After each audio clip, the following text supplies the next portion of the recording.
Fabienne Maillefer, bonjour. Oui, bonjour Isabelle.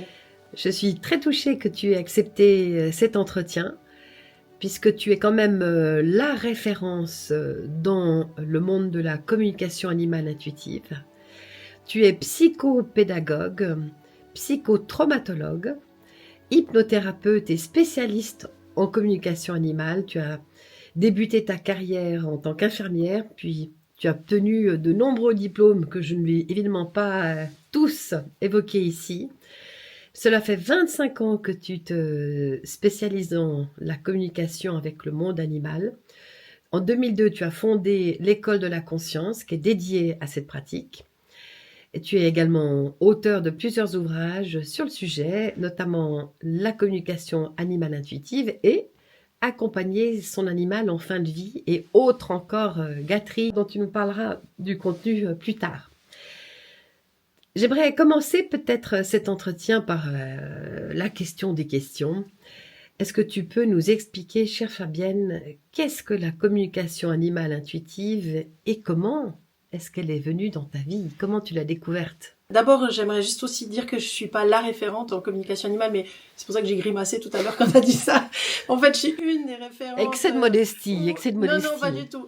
Je suis une des référentes parmi d'autres référentes en com animal. C'est vrai que ce qui m'a intéressée beaucoup dans la communication animale, c'est de réunir l'invisible et la science. Et peut-être de ce point de vue-là, effectivement, j'ai une valeur de référence parce que j'ai essayé dès le départ de me dire, mais finalement, la com animale, comment ça fonctionne avec ce corps-là, avec notre intelligence, notre cerveau, notre capacité humaine, comment est-ce que ça fonctionne? Et donc la communication animale intuitive, elle fait partie de moi, mais pas seulement avec les animaux, mais avec le vivant, depuis petite. Alors je le raconte dans mes bouquins, je vais peut-être pas m'étaler beaucoup là-dessus, mais en gros, depuis toute petite, pour moi, tout était vivant et tout parlait. Et j'avais la possibilité de dialoguer autant avec les arbres qu'avec les fleurs, qu'avec les animaux, qu'avec les cailloux. Enfin, Comment pour moi, tout ça était vivant. s'exprimait quand tu étais petite? Est-ce que tu parlais avec Oui, tout ce qui vraiment. t'entourait à voix haute? Alors oui, complètement. C'est-à-dire que j'ai eu la chance de vivre dans un milieu proche de la nature et mes parents avaient un chalet que j'adorais, qui était dans la montagne, dans une clairière, et où on avait les biches qui venaient nous dire bonjour, où j'allais régulièrement me balader. Alors ça c'était extraordinaire parce que ma mère avait une confiance folle en moi, puisque dès l'âge de 6 ans, elle me donnait une montre, elle me disait voilà, quand les aiguilles sont là, il faudra que tu reviennes. J'avais un petit sac à dos avec mon petit pique-nique, ma petite gourde, etc. Et je partais dans la nature et je revenais raconter des histoires où j'avais été parler à une marmotte, j'avais été parler à un écureuil, où j'avais croisé un renard, où j'avais été voir un vieux monsieur qui avait des chèvres pas très loin de là où j'étais. Puis après, je repartais, puis il y avait un petit chemin où il y avait des fougères. Je parlais aux fougères, je parlais aux petits ruisseaux. Enfin, c'était quelque chose d'assez extraordinaire. Moi, je vivais vraiment dans le monde de Narnia. Et quand j'ai vu le film Le Monde de Narnia, je me suis dit ah bah il y a des gens qui ont le même monde que moi. Donc c'était extraordinaire. Et c'est pas juste des souvenirs d'enfance enjolivés. Ma mère me racontait il y a encore pas très longtemps de ça. Ça c'est un souvenir que je n'ai pas. Mais derrière le chalet il y avait un rocher et il y avait des lézards. Et elle me disait c'est incroyable, tu parlais aux lézards et les lézards te suivaient. Donc ça c'est des choses dont j'ai pas moi gardé le souvenir. Mais je me rappelle avoir effectivement, depuis petite, entendu les animaux, avoir une envie d'être proche d'eux, alors que je venais pas d'une famille qui avait des animaux à la maison. En plus, on était tous un peu allergiques aux poils d'animaux, donc on a eu un chat à un moment donné. Mais c'était clair qu'il fallait que j'aille vers les animaux, et notamment les chevaux. Ce qui fait que très rapidement, mes parents m'ont amené vers les chevaux en se rendant compte que l'équitation, c'était un truc pour moi assez extraordinaire. Après, j'ai toujours fait preuve d'une imagination débordante. J'ai beaucoup écrit. Depuis gamine, en fait, j'ai écrit des poèmes, j'ai écrit des romans, je racontais des histoires à ma petite sœur extraordinaires avec des loups, avec lesquels je pensais avoir parlé, parce qu'il n'y en avait pas du tout à l'époque là où j'étais. Mais j'intégrais des histoires que les marmottes me racontaient, ou que l'écureuil que j'avais croisé me racontait, ou que ma tortue Caroline racontait aussi. Et donc la communication animale intuitive, pour moi, c'était quelque chose d'inné, c'était quelque chose qui faisait partie de ma vie. Et quand, dans le cadre d'une formation que je suivais en thérapie de type shiatsu avec le cheval, c'est là que je découvre qu'en fait, ce que je fais, ce que je vis est quelque chose d'un peu extraordinaire, mais qu'il y a d'autres gens qui vivent ça comme moi, parce que la prof... alors je ne sais pas si j'ai le temps de raconter l'anecdote, parce qu'elle est quand même assez intéressante. On était dans un lieu où on recueille des chevaux à la retraite, et là on faisait certains soins énergétiques avec ces chevaux-là, de type shiatsu, manipulation de points énergétiques et tout ça. Et à un moment donné, on part vers un cheval, et le cheval me dit « ah non, fais-moi pas le coup du parapluie. J'en peux plus, moi, du coup du parapluie. » Puis je me dis « mais c'est quoi cette histoire ?» Et donc, je dis à la prof qui intervenait, je lui dis « excuse-moi, mais là, il y a un problème avec le cheval. Le cheval dit « ne faites pas le coup du parapluie. Est-ce que ça te parle ?» Et là, la prof me dit « alors ça, c'est dingue, parce qu'effectivement, ce que je voulais vous montrer, c'est les points gâchettes, c'est des points de secours qu'on va utiliser quand l'animal a vécu un stress. » Et elle dit « ah ben, écoute, c'est fou, parce qu'effectivement, on utilise ce cheval qui a très peur quand on ouvre un parapluie. Et en fait, l'idée, c'est de lui ouvrir un parapluie, de voir sa réaction, de mettre en route les points ting, les points gâchettes dans l'acupressure, et de rouvrir le parapluie et de voir que ça a calmé le cheval. Sauf que le cheval, il a un ras-le-bol de participer à ça depuis des années. Donc, en fait, ce pauvre cheval, il s'est dit, mais il y en a peut-être une ici dans le lot qui a compris ce qui se passe, et donc je vais lui expliquer. Et là, la prof, qui s'appelle Lisbeth, me dit « mais toi, tu es une animal communicator ?» Puis je dis « je sais pas, c'est quoi cette histoire ?» On est au début des années 2000, 99-2000. Et elle me dit « mais tu sais, aux États-Unis, il y a une femme qui s'appelle Penelope Smith. » Et là, elle me raconte ce qu'elle connaît, parce qu'elle a fait sa formation aux États-Unis, et le mouvement des communicateurs animaliers aux États-Unis. Et voilà, c'est comme ça que tout a commencé. Et si tu veux, où j'ai réalisé que j'étais pas toute seule à entendre le monde animal, végétal, minéral et tout ce qui vit, mais qu'il y avait effectivement des personnes qui faisaient même de cela un métier, notamment aux États-Unis. Et ça a commencé comme ça, cette histoire, il y a 25 ans. À la différence de beaucoup d'autres enfants qui apparemment ont ces mêmes facultés quand ils sont petits, mais souvent ils sont interrompus, ce processus de connexion est parfois brutalement interrompu par des parents sceptiques, par des adultes dans leur entourage qui leur disent « mais non, mais tu racontes n'importe quoi ».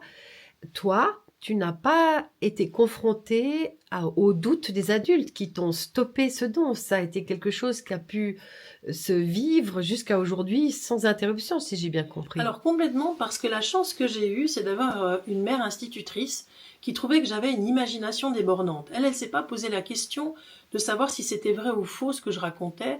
Je suis née en 1966, donc on est dans les années 70, quand tout ça m'arrive et que je commence à le formuler à la maison. Mais ma mère s'est dit, bon, ma fille, elle a une imagination débordante, elle raconte des choses, elle a plein d'histoires, et elle m'a même proposé, alors plus jeune, de m'exprimer par le dessin, la peinture, voilà, et plus tard par l'écriture, qui a été pour moi un vrai exutoire, en fait. Alors, qu'est-ce que c'est cette fameuse communication animale ? Alors, cette communication animale, c'est la faculté qu'ont les humains, les animaux et le vivant, si on s'arrête aux animaux ici, de pouvoir transmettre des informations plutôt de type émotionnel aux humains. Alors, si je fais un petit cours comme ça en abrégé, on va dire que nous, les humains, nous avons pour parler, pour échanger, pour réfléchir, pour analyser, pour critiquer aussi, pour avoir un certain positionnement, on va utiliser une partie de notre cerveau qu'on appelle la matière grise, ce qu'on appelle aussi le cerveau cognitif. Clairement, peu d'animaux ont de la matière grise dans ce sens-là, ce qu'on appelle aussi le néocortex. Ces animaux-là, c'est plutôt des mammifères supérieurs, comme les dauphins, comme certains chimpanzés, les bonobos. Mais clairement, c'est pas avec ça qu'on va travailler en communication animale. On va travailler avec la compréhension du monde vu par les émotions. Or, nous, dans ce qu'on a appris dans notre quotidien, à l'école, c'est qu'en fait, le monde, c'est un monde qu'on analyse, c'est un monde qu'on vit de manière rationnelle, organisée, matérialisée, et très peu émotionnelle. Là, je parle de notre culture occidentale, parce que dans la culture orientale, on va retrouver d'autres choses et on est plus proche de comprendre de comprendre la communication avec les animaux.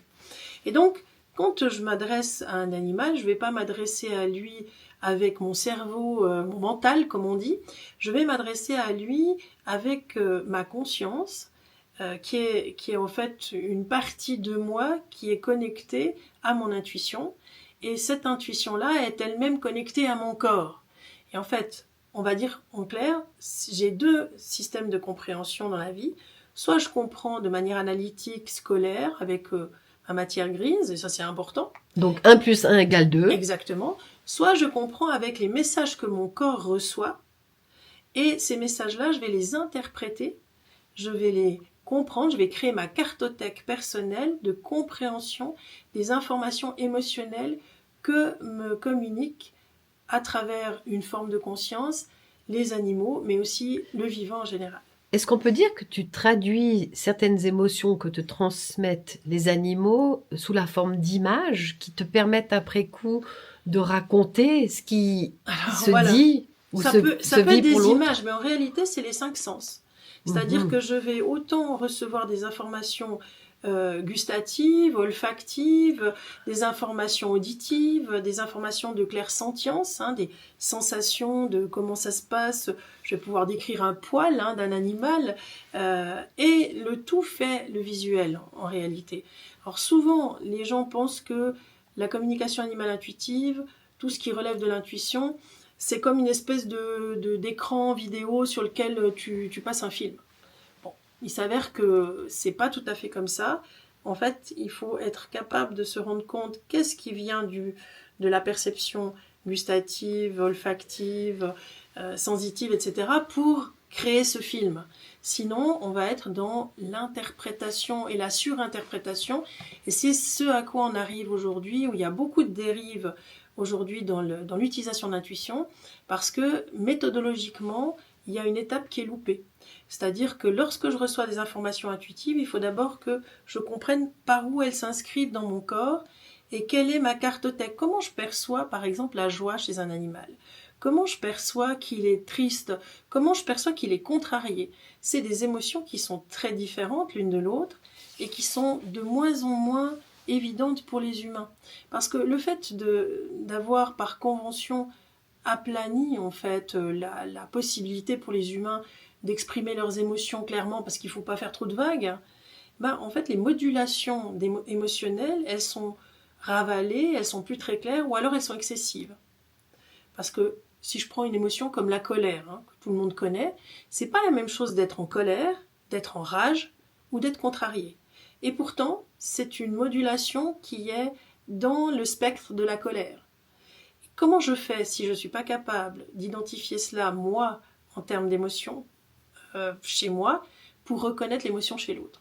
Donc ce travail-là, de compréhension de l'émotion de l'autre, c'est le gros travail qu'il y a à faire et qui prend beaucoup de temps. C'est ce que j'explique à mes élèves à l'école de la conscience, c'est la création d'une cartothèque émotionnelle qui va me permettre de différencier ce qui m'appartient de ce qui appartient à l'animal. Parce que je peux par exemple trouver ton animal triste. Si je me fie à, ça y est, il est levé sur le tapis, il est un petit peu avachi, probablement qu'il préférait, comme il fait très beau dehors, aller faire le fou dehors. Très bien. Mais est-ce que ça veut dire qu'il est réellement triste? Est-ce que c'est une tristesse qui est justement liée à l'instant parce qu'il aimerait bien plutôt jouer dehors? Est-ce qu'il est simplement pensif, réflexif, et moi j'ai interprété ça comme la tristesse, etc. etc. Ou est-ce que c'est une tristesse qui m'appartient? Alors, ça peut être aussi une tristesse qui est la tienne exactement, ou la mienne. Donc, toutes ces modulations-là, ça demande une grande expertise de soi, avant toute chose. Et pour moi, le cadeau de la communication animale intuitive, c'est pas de faire de la communication, c'est d'être en communication. Et d'abord, je suis en communication avec moi, avec le qui je suis, c'est-à-dire l'être infini que je suis. Et ensuite, je peux accueillir d'autres êtres et pouvoir les accompagner dans leur démarche. Alors, tu vas nous apprendre plus tard, au cours de cet entretien, par où commencer si on aimerait développer cette faculté de communiquer avec notre animal de compagnie. Mais déjà, est-ce que tu veux nous donner quelques exemples, s'il te plaît, ou nous partager des anecdotes de ton travail avec un chien, avec un chat, avec un lapin, avec un poney, un âne, une ânesse ou un cheval? Alors, des anecdotes, c'est difficile de choisir parce que à ce jour, j'ai pas des milliers et des milliers, dizaines de milliers de communications à mon actif.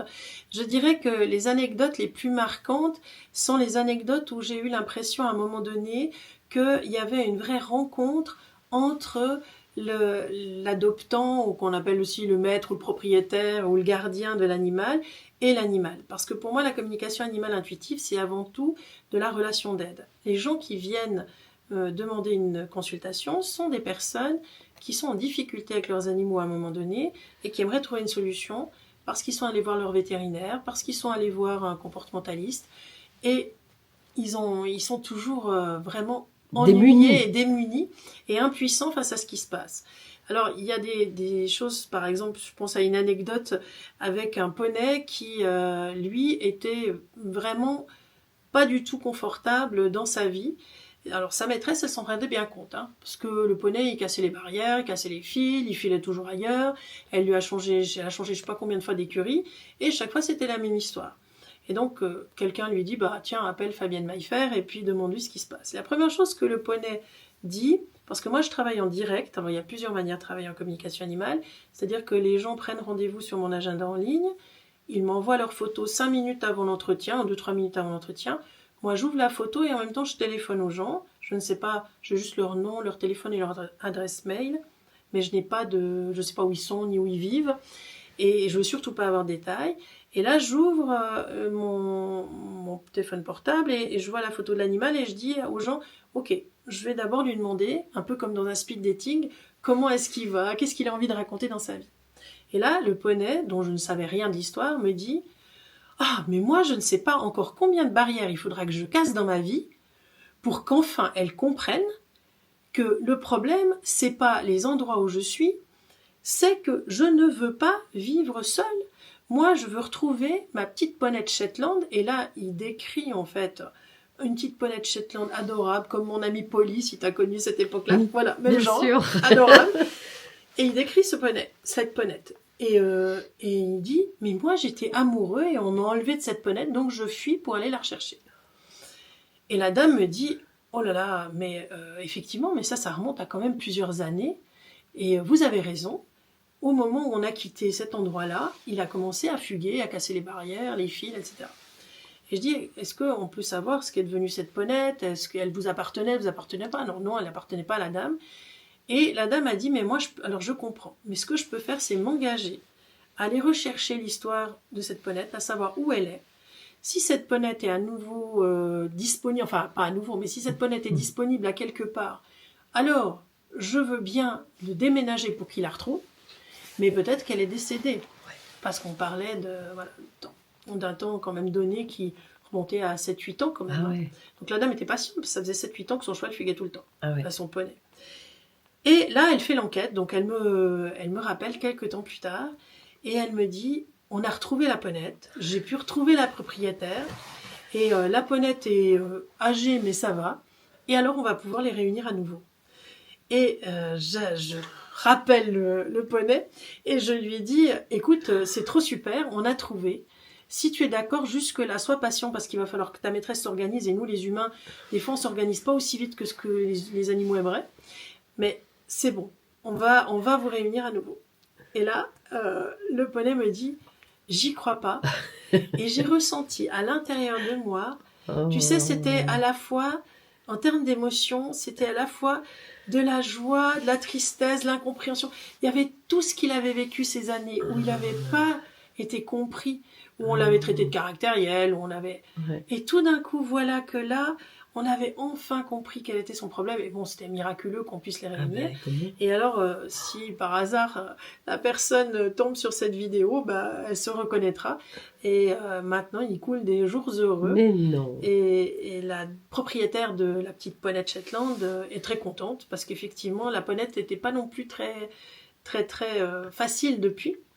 Et c'est aussi un épisode qui est intéressant, enfin une anecdote intéressante pour se rendre compte du lien qu'ont les animaux entre eux. C'est ça.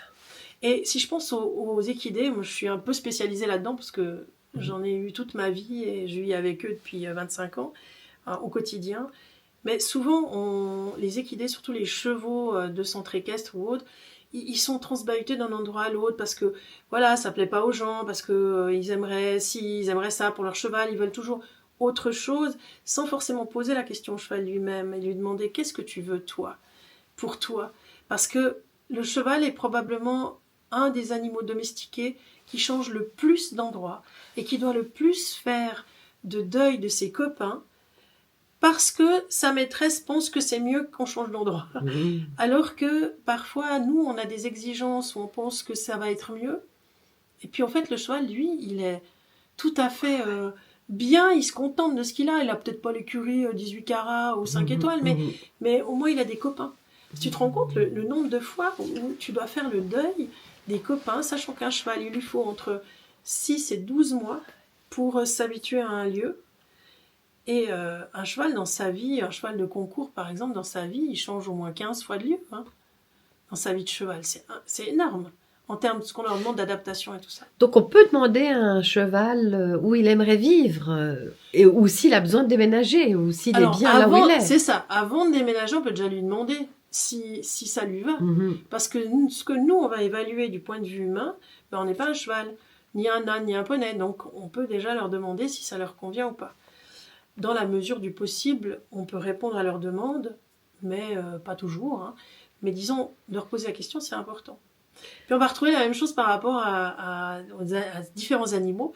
Alors tu voulais une autre anecdote? Oui, s'il te plaît. D'un chat. Alors là, j'ai un chat comme ça qui me vient. C'est une chatte qui me raconte que en fait, elle vit dans un appartement tout petit, où elle est sous les toits, elle voit les pigeons, et puis dans le descriptif qu'il y avait, je dis à la personne, je lui dis, mais alors je savais que c'était un numéro en France, forcément avec l'indicatif, et je lui dis, c'est amusant, moi ça me fait vraiment penser quartier Montmartre, Paris, ville que je connais bien, et en même temps elle me montre une autre maison, avec un jardin, une sortie à l'extérieur, des gens qui sont pas vous, qui s'occupent d'elle. Et elle dit, j'aime partager ma vie entre ces deux lieux. Et vraiment, c'est quelque chose qui me plaît beaucoup. Mais pour m'y rendre dans ce deuxième lieu, il faut que tu modifies ma caisse. Voilà. Et je dis à la dame, vous comprenez? Puis elle me dit, oui, parce qu'effectivement, mes parents, ils ont une maison. Le week-end, quand je peux, je prends le train. Et ma chatte est dans une petite caisse. Et je sens bien qu'elle n'est pas confortable. Et je suis très gênée parce qu'elle miaule tout le trajet. Et c'est très gênant dans le train parce que les gens se plaignent, etc. Je crois qu'elle avait 1 heure ou 1 heure et demie de train. Et je dis à la chatte, ok, et donc si on te change de caisse, tu voudrais quoi comme caisse? Et là, elle explique la caisse qu'elle veut. Elle veut aussi un certain type de tissu. Et puis, elle veut pouvoir voir et elle dit, j'aimerais bien être en hauteur et pas par terre. Tu vois, que la caisse ne soit pas posée à terre dans le train. Et tout ira bien, j'arrêterai de miauler. Et ça a été le cas. En fait, la dame a suivi les recommandations de sa chatte, et cette chatte a pu prendre le train, et aujourd'hui, elle vit complètement dans la campagne. Est-ce qu'ils peuvent tomber amoureux, les animaux, entre eux? Ah, complètement. Alors, les animaux, ils ont des sentiments d'amour et de fidélité qui sont incroyables. Je crois une des espèces que tout le monde connaît, c'est le loup. Et c'est la manière dont le couple de loups va être fidèle. Le couple, ce qu'on appelle le couple alpha, va être de la meute, va être fidèle toute sa vie durant, et pour élever sa progéniture, et pour s'accoupler. Et d'ailleurs, on sait, les éthologues l'ont pas mal étudié, que lorsque un couple de loups se perd, enfin un des deux meurt, ou que malheureusement on le tire, et qu'on abat un des deux, il y a vraiment une vraie dépression, un état dépressif chez le loup qui reste, un vrai deuil à faire, et c'est pas dit du tout que le loup se remette en couple le restant de sa vie. On trouve ça aussi chez les cygnes, par exemple. Donc c'est pas qu'une espèce, c'est pas que lié aux mammifères. Le lien d'attachement, il existe dans plusieurs espèces, et par exemple le lien familial chez les corneilles, il est extraordinaire. C'est intéressant d'étudier comment les corneilles entre elles sont des mini-sociétés organisées, hiérarchisées, avec des corneilles qui veillent sur les petits cornillons, je crois qu'on dit, pendant que les parents vont se nourrir, etc. Il y a des nounous. C'est passionnant. En fait, le monde animal est un vrai exemple à la fois de démocratie, à la fois de famille, d'amour universel, et on a beaucoup à apprendre d'eux, de la manière dont on les traite souvent. Comment dire ça? On On sous-estime. sous-estime vraiment, mais extrêmement largement, les capacités d'amour, de don de soi, d'amour universel qui existent au sein du monde animal, et en même temps le côté sauvage, parce que je suis pas en train de dire que le monde sauvage ou le monde des animaux c'est les bisounours, hein. Surtout c'est effectivement très violent, on voit des scènes de chasse ou même quand le renard vient prédater nos poules, c'est des choses qui sont vécues par nous violemment et aussi par les poules qui se font prédater. Mais on est dans un cycle de vie où tout est comment dire ça? Équilibré, mais surtout, on est dans une réalité vraie. Personne ne joue un rôle ou essaye de faire bonne figure à mauvais sort. Voilà, chacun est ce qu'il est, avec, alors je dirais pas la dualité bon et mauvais, avec juste un équilibre. Construire et détruire. C'est ça, mais en même temps au long de la transformation des cycles. Exactement, c'est ça. Et on est dans le vrai cycle de la vie. Et c'est ce que la communication animale intuitive vient nous apprendre aussi. Est-ce que tu peux développer ce point? En quoi est-ce que la communication animale intuitive permet de nous mettre en résonance avec ce cycle de transformation du vivant? Alors, les animaux, ils nous apprennent surtout à prendre conscience de leur énorme intelligence environnementale. En fait, on a réduit les animaux à des bêtes, hein, pendant longtemps. Ensuite, on a catégorisé, on a dit il y a des animaux sauvages, puis après il y a des animaux de rente, domestiqués mais de rente, hein. Et puis après il y a des animaux domestiques qui vivent dans les maisons, des animaux de compagnie. Puis aujourd'hui, on a des animaux, on va dire, qui sont des vrais enfants de la famille, hein, qu'on considère vraiment comme des partenaires d'un système social et familial. Et en fait, les animaux, ils ont une intelligence que nous n'avons pas, c'est l'intelligence environnementale. C'est-à-dire que nous avons perdu. Ils ont conscience que tout est en lien. C'est-à-dire que aujourd'hui, mes ânes, hein, qui sont dehors là dans les prés en ce moment, ils ont conscience que c'est le printemps, que voilà, il y a les premières primes verts qui sortent, qu'il y a une énergie X ou Y actuellement qui se passe dans la ferme, qu'il y a quelqu'un qui est là, avec qui j'ai un interview. Tout ça, ils ont cette conscience de tout leur environnement et de ce qui vibre. Et ils ont conscience aussi que tout est utile. Ils n'ont pas de jugement sur... je pense par exemple aux mauvaises herbes, tu vois. Je veux dire, il n'y a aucun moment, un cheval, un poney ou un âne se dit chez moi « Oh là là, une mauvaise herbe !»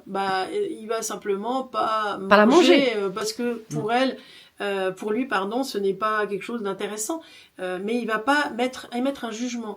Alors que nous, dans cette manière que nous avons de vouloir dompter la nature, de vouloir la contraindre, la façonner comme elle nous arrange, on a été à l'envers du bon sens. Et je crois que de plus en plus les gens se rendent compte. Et on a été contre la nature elle-même, c'est-à-dire suivre le flot. L'animal, lui, il est en hiver, il va ralentir. Moi, je vois mes animaux, je vis avec eux toute la journée.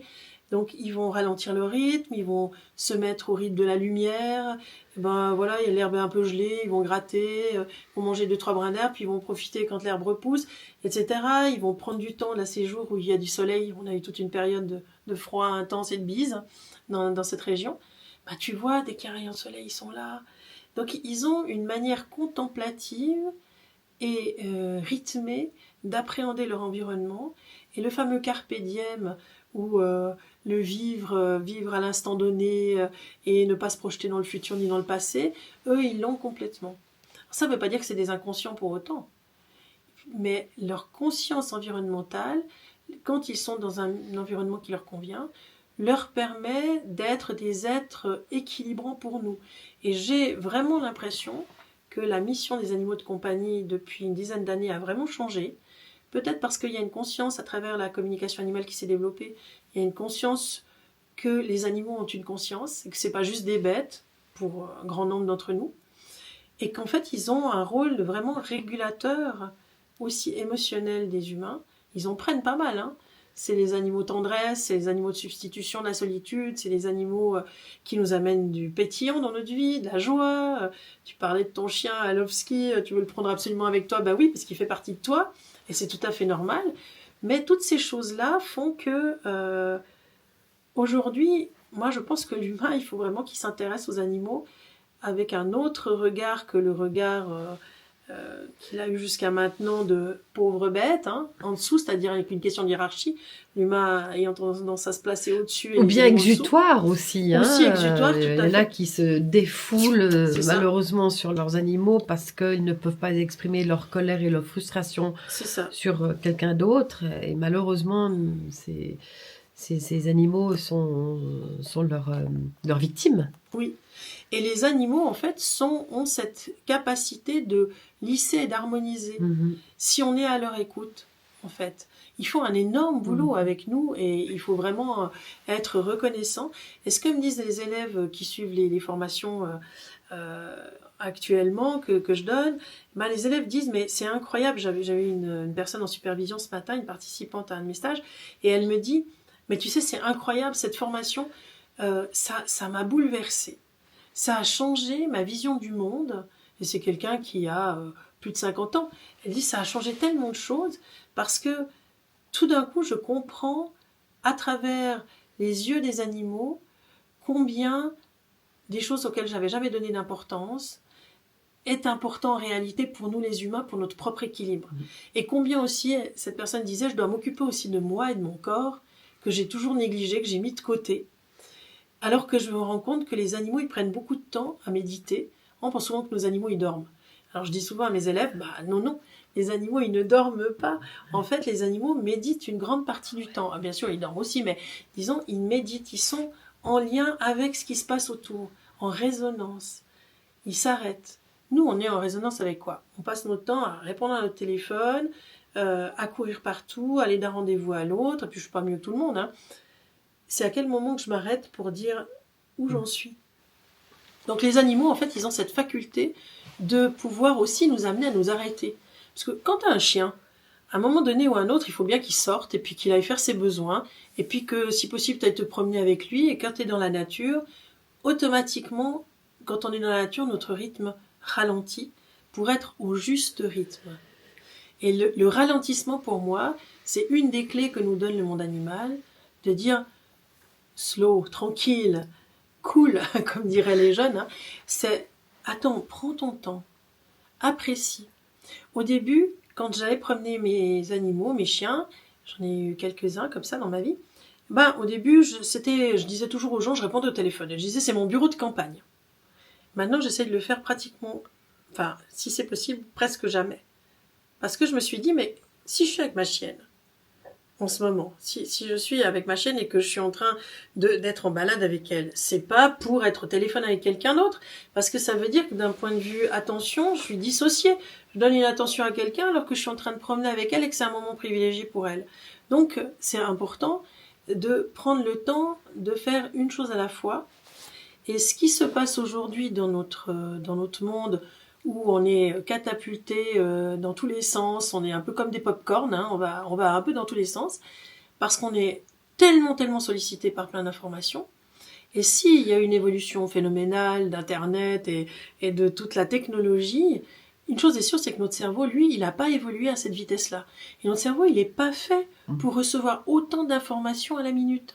Et c'est ça qui crée le fameux burn-out. On entend là des gens qui sont en burn-out. Bon, des fois, on se dit, mais attends, comment il fait pour être en burn-out par rapport à son job?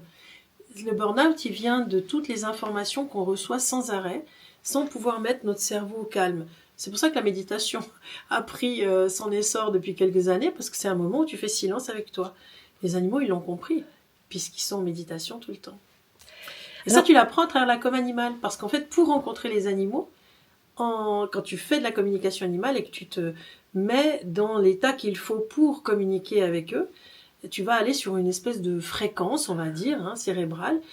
Alors, j'aime pas trop résumer cette partie-là parce que ça a été un peu galvaudé, mais disons, notre cerveau, il a différentes fréquences sur lesquelles il fonctionne, et il y a certaines fréquences qu'on connaît, qu'on utilise notamment dans les thérapies en hypnose que j'utilise avec mes patients, c'est des fréquences qui vont nous permettre de s'intérioriser, en fait, d'être plus à l'écoute de soi.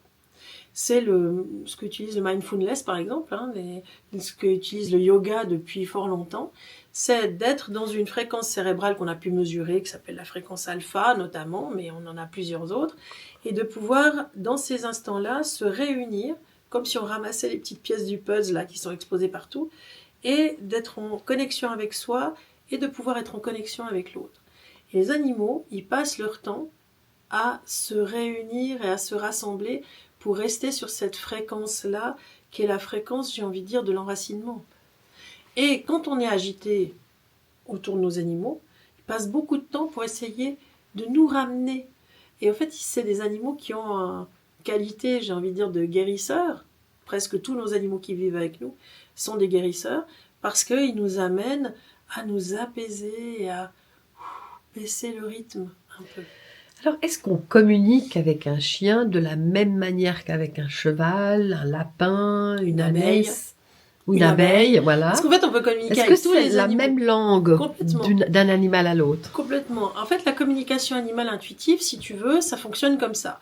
Tu reçois des informations à travers ton corps, tes 5 sens, les 5 sens qu'on connaît, mais aussi les sens intérieurs. On a des sens intérieurs comme la nociception, la proprioception. Donc on va recevoir, on en a 9 en fait de sens en tout, on va recevoir en fait des informations à travers notre corps. Ces informations-là, c'est un peu comme des hiéroglyphes qu'on va devoir traduire. Donc notre cerveau, il va faire Champollion et il va traduire ça en images, en goût, en sensations. Et donc, les animaux, eux, ils vont nous parler toujours avec le même langage émotionnel et de conscience, les mêmes informations. On va capter en fait la même chose de la part d'un insecte que de la part d'un mammifère. La différence, elle va être le genre de conversation. C'est-à-dire que quand tu vas parler avec le monde sauvage, les animaux ont des conversations, on va dire, beaucoup plus philosophiques. Moi, j'ai appris énormément depuis toute petite, sur la vie sauvage, sur comment ça fonctionne entre eux, sur l'équilibre de la vie sauvage. Les animaux sauvages, ils sont pas en relation dans leur incarnation avec les humains.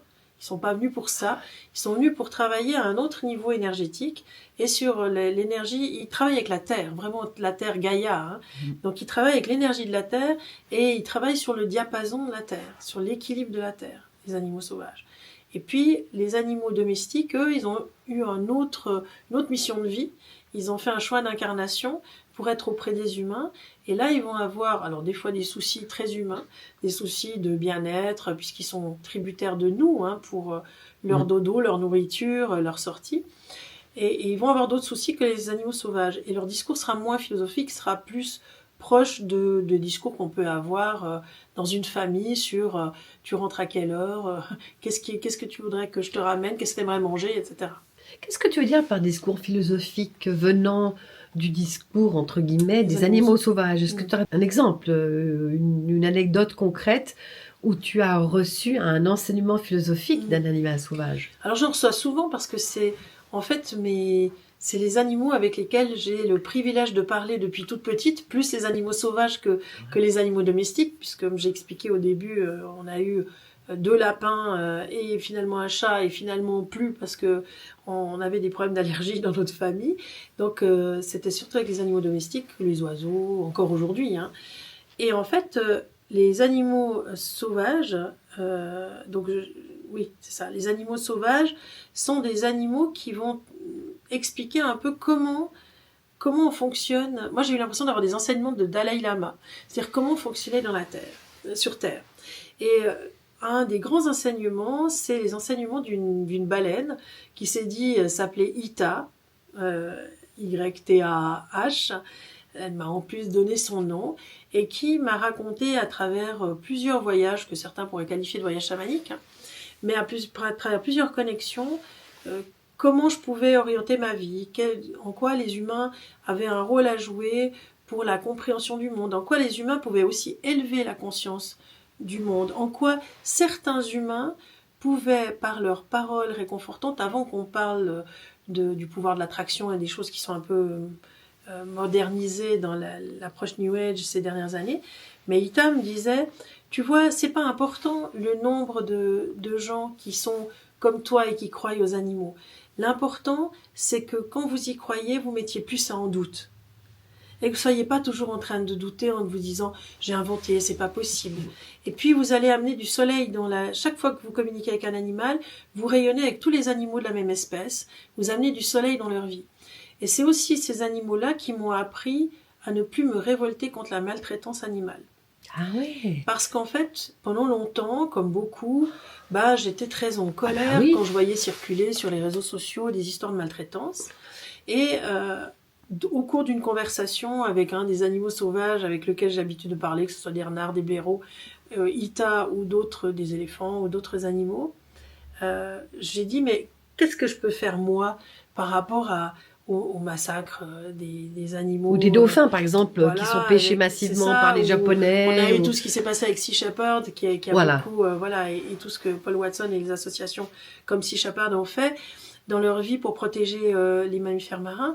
Et là, typiquement, je me suis adressée à Ita en lui disant, mais qu'est-ce que je peux faire, moi, perdu de chez moi, je peux donner des sous, mais comment je fais?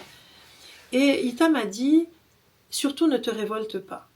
Surtout ne va pas écrire à d'autres, faire passer les messages, faire passer les images en disant c'est dégueulasse, c'est horrible, c'est révoltant, les humains sont des j'oserais pas dire le mot. Des monstres. Voilà, des monstres, exactement. Elle m'a dit, surtout ne dis pas ça.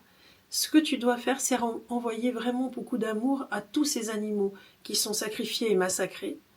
Parce que ce qui est important, c'est le devenir de leur âme. C'est que quand leur âme s'envolera, quittera leur corps au moment de leur mort, même si c'est dans des morts atroces, il ne faut pas qu'elle soit entachée et alourdie par la révolte des humains qui voient ça.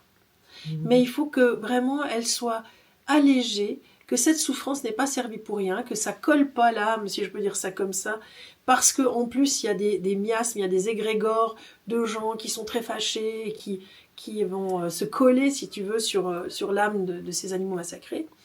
Et vraiment, envoie-leur de l'amour, envoie-leur des fleurs, envoie-leur des papillons, parce que ces animaux-là, ils font un vrai sacrifice pour élever la conscience des humains. Mais ils ont besoin d'humains conscients. De leur gratitude. Exactement, qui soient dans la gratitude et qui soient vraiment plutôt dans l'allègement de leur âme et leur permettre de quitter la terre rapidement et sereinement. Et poursuivre leur chemin d'incarnation et de réincarnation éventuellement par la suite, tu vois. C'est très très intéressant ce que tu évoques là. Je te remercie. Ça me permet aussi peut-être de partager ici que quand je mange de la viande, parce que beaucoup de végétariens nous culpabilisent, nous les carnivores, de manger de la viande. Et personnellement, chaque fois que je mange un morceau de viande, je remercie l'âme de cet animal qui a fait don de sa vie pour me nourrir. Donc ça s'inscrit dans ce sens en fait. Ma gratitude probablement est plus utile que la culpabilité de manger de la viande. Oui, et tu pourrais même aller plus loin. Alors je veux pas te donner de leçons, mais tu peux décider à un moment donné que la viande que tu vas manger, c'est une viande dont tu connais les animaux. Et parce que je pense qu'il faut assumer aussi ce qu'on fait. On est chasseur-cueilleur comme personne. Tout le monde ne peut pas manger des petites graines et puis être confortable. Ça c'est indéniable. Mais si on est flexitarien, comme j'ai dit, et pas juste carnivore pour être carnivore, c'est de manger des protéines animales, mais en conscience, et d'aller vraiment chercher des protéines animales qui sont élevées chez des gens qui élèvent leurs animaux en conscience. D'accord. Donc manger de la viande bio, oui, si élevée en conscience. Tu peux même aller chercher, il y a de plus en plus d'agriculteurs où tu peux aller chez eux. Alors moi, je mange de la viande de temps en temps, mais c'est que de la viande où je suis allée voir, je vais remercier les animaux, parce que je trouve qu'il faut avoir le courage de voir les animaux qu'on va manger. Je vais remercier les animaux, je vais voir leurs conditions de détention. Et puis je vais acheter quelques morceaux de viande, mais pas pour manger tous les jours. L'idée, c'est de vraiment faire les choses en conscience. C'est la même chose pour le monde végétal, parce que pour moi, consommer l'animal ou consommer du végétal, bien sûr que l'expression de la souffrance est différente, mais le monde végétal souffre la même chose, avec la manière dont on traite la terre, qui est le substrat sur lequel poussent les végétaux, la manière dont on traite les végétaux eux-mêmes, même quand on est dans certains... Il y a des cultures intensives. Hein. Ça ne veut pas dire que le bio est exempt de tout problème. Il y a toujours ce côté finance derrière, rentabilité. Mais il y a vraiment quelques personnes, je pense à la farine par exemple.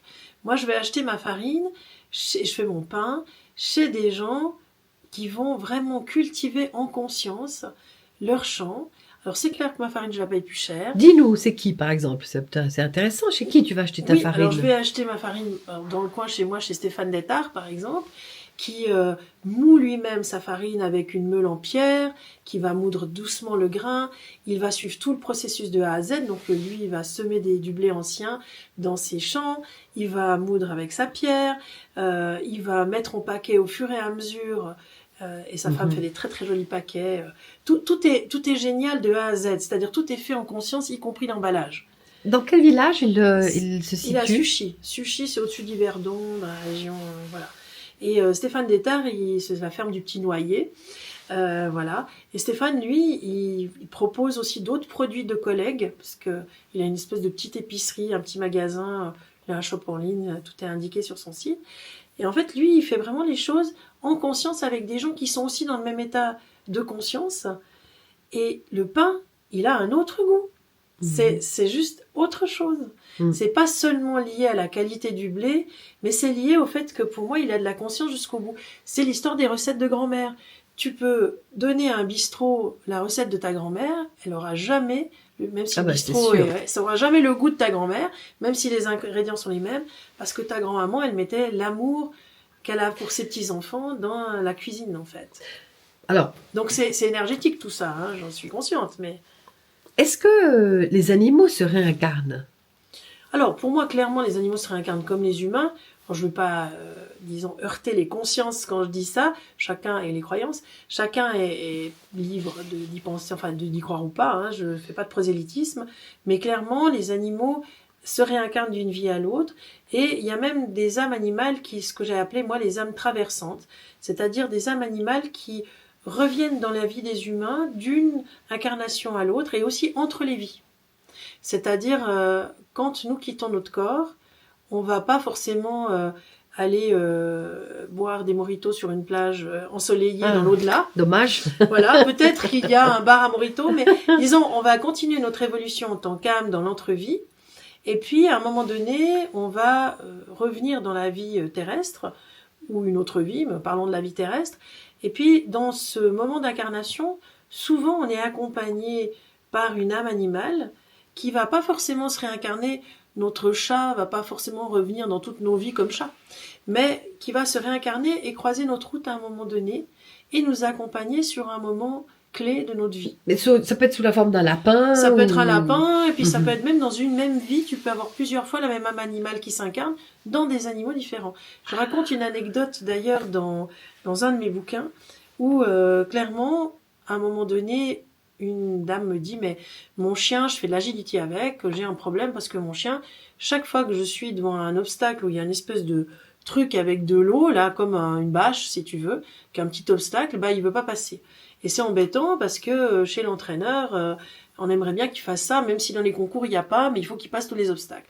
Mais là, à chaque fois, il plante devant l'obstacle. Et au moment où elle me raconte ça, j'ai l'image, en fait, d'un cheval qui s'interpose, tu vois, il s'entrecroise, comme ça, s'entremêle, avec le petit chien. Et je dis, est-ce que vous avez déjà eu un cheval dans votre vie qui avait les mêmes problèmes, mais sur les obstacles de ce qu'on appelle les rivières, en fait, en parcours d'obstacles? Puis la dame me dit, mais ouais, c'était ma jument. Et je dis, bah, je pense que c'est la même âme. Et là, le chien qui participait à la conversation dit, et oui, d'ailleurs, j'aurais pas pu me réincarner en cheval parce qu'elle veut plus de chevaux. Et la dame me confirme en disant, effectivement, je n'aurais jamais pris un nouveau cheval dans ma vie parce que après mon dernier cheval, j'ai décidé que voilà, je pliais, je fermais la porte aux chevaux. J'avais décidé d'investir dans d'autres animaux dans ma vie, mais je voulais plus monter à cheval et faire des concours hippiques, etc. Donc clairement, cette âme savait que pour revenir dans la vie de cette personne, bah, il fallait choisir un autre pyjama, comme je dis. Et elle a choisi le pyjama du chien. Donc, est-ce que un chien qui était très attaché à une famille et qui est mort prématurément, est-ce que l'âme de ce chien peut se réincarner sous la forme d'un nouveau chien quelques années plus tard dans cette famille? Quelques années, quelques semaines, quelques mois plus tard, pas forcément comme un chien chiot. Ça peut aussi être un chien adulte qui va faire un autre bout de chemin et de nouveau les âmes se recroisent. Ça, c'est déjà une première chose. Et puis l'autre chose, les animaux, même s'ils ont été très attachés à nous dans une famille, ça veut pas dire que, et nous à eux, hein, ça veut pas dire qu'ils vont forcément revenir dans cette famille. Ils ont peut-être d'autres missions et dans une idée d'évolution de l'âme, parce qu'à chaque incarnation, on va faire une évolution. Toi et moi, on n'a pas été depuis 5000 vies, Isabelle et Fabienne, femmes dans un corps de femmes blanches vivant en Europe. On a évolué dans nos incarnations, on a pris d'autres pyjamas génétiques, comme je dis, pour pouvoir tester différentes choses et évoluer en tant qu'âme, j'entends. Et ben, c'est la même chose pour les animaux. Donc, même si on a très très envie que Mistigris revienne dans notre vie parce que c'était notre chat préféré, et ça c'est légitime, ça ne veut pas dire que forcément il reviendra dans notre vie, parce que, non pas parce qu'il ne nous aime pas, mais parce qu'il a peut-être terminé ce qu'il devait faire pour lui dans cette vie-ci, et qu'il a d'autres choses à faire avec d'autres familles ailleurs.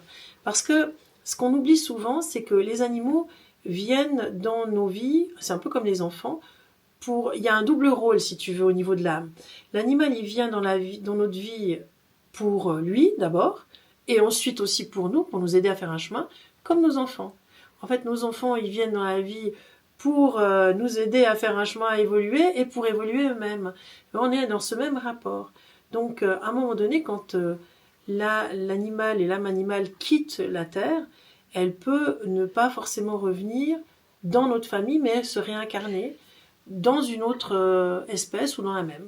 Quelles seraient les raisons d'une âme animale de revenir au sein d'une même famille quand quand cet animal est décédé prématurément?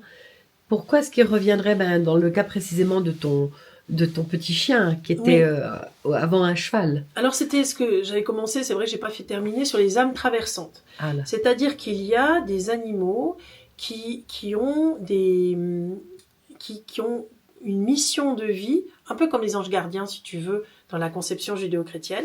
Ils ont une mission de vie avec nous et ils nous accompagnent d'une vie à l'autre, sous différentes formes animales, mais comme un ange gardien animal. Donc parfois, quand c'est un ange gardien animal et que cet ange gardien animal, il a terminé sa vie, soit prématurément parce qu'il y a eu un accident, soit parce qu'il a vécu le temps donné à son espèce, il peut revenir dans notre vie. Par exemple, ils peuvent revenir dans la vie des gens pour pouvoir les aider à continuer le chemin sur lequel ils étaient, parce qu'il y a des animaux qui viennent carrément pour nous et notre chemin de vie, ça c'est les animaux traversants, et parce que c'est pas terminé, il y a encore peut-être un chemin à faire ou un carrefour à prendre, pour la raison pour laquelle ils reviennent dans notre vie. Il y a des animaux qui disent « je vais revenir dans ta vie, mais pas tout de suite ».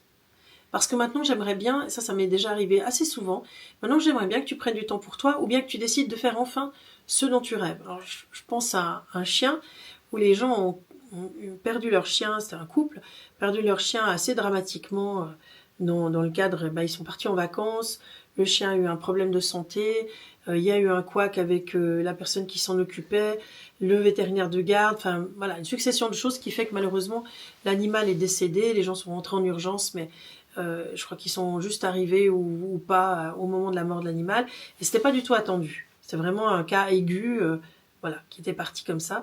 Et le chien, donc les gens m'ont téléphoné, et le chien a dit, post-mortem, il a dit, moi, je vais revenir dans leur vie, mais avant, j'aimerais vraiment qu'ils réalisent leurs rêves et qu'ils partent faire ce voyage humanitaire qu'ils ont dit qu'ils voulaient faire dans leur vie. Et je dis aux gens, c'est marrant, pour moi, on est dans des pays chauds, ça me fait penser à l'Inde, je vois des gens basanés, etc., dans ce qu'ils montrent, et les gens m'ont dit, ah, ça a toujours été le Sri Lanka, c'est lent, en fait. C'est pas l'Inde, mais tu vois, au niveau physique, faciès, ça ressemble. Ils ont dit, oui, effectivement, nous, on avait ce rêve, mais tant qu'on avait notre chien, on pouvait pas l'emmener au Sri Lanka.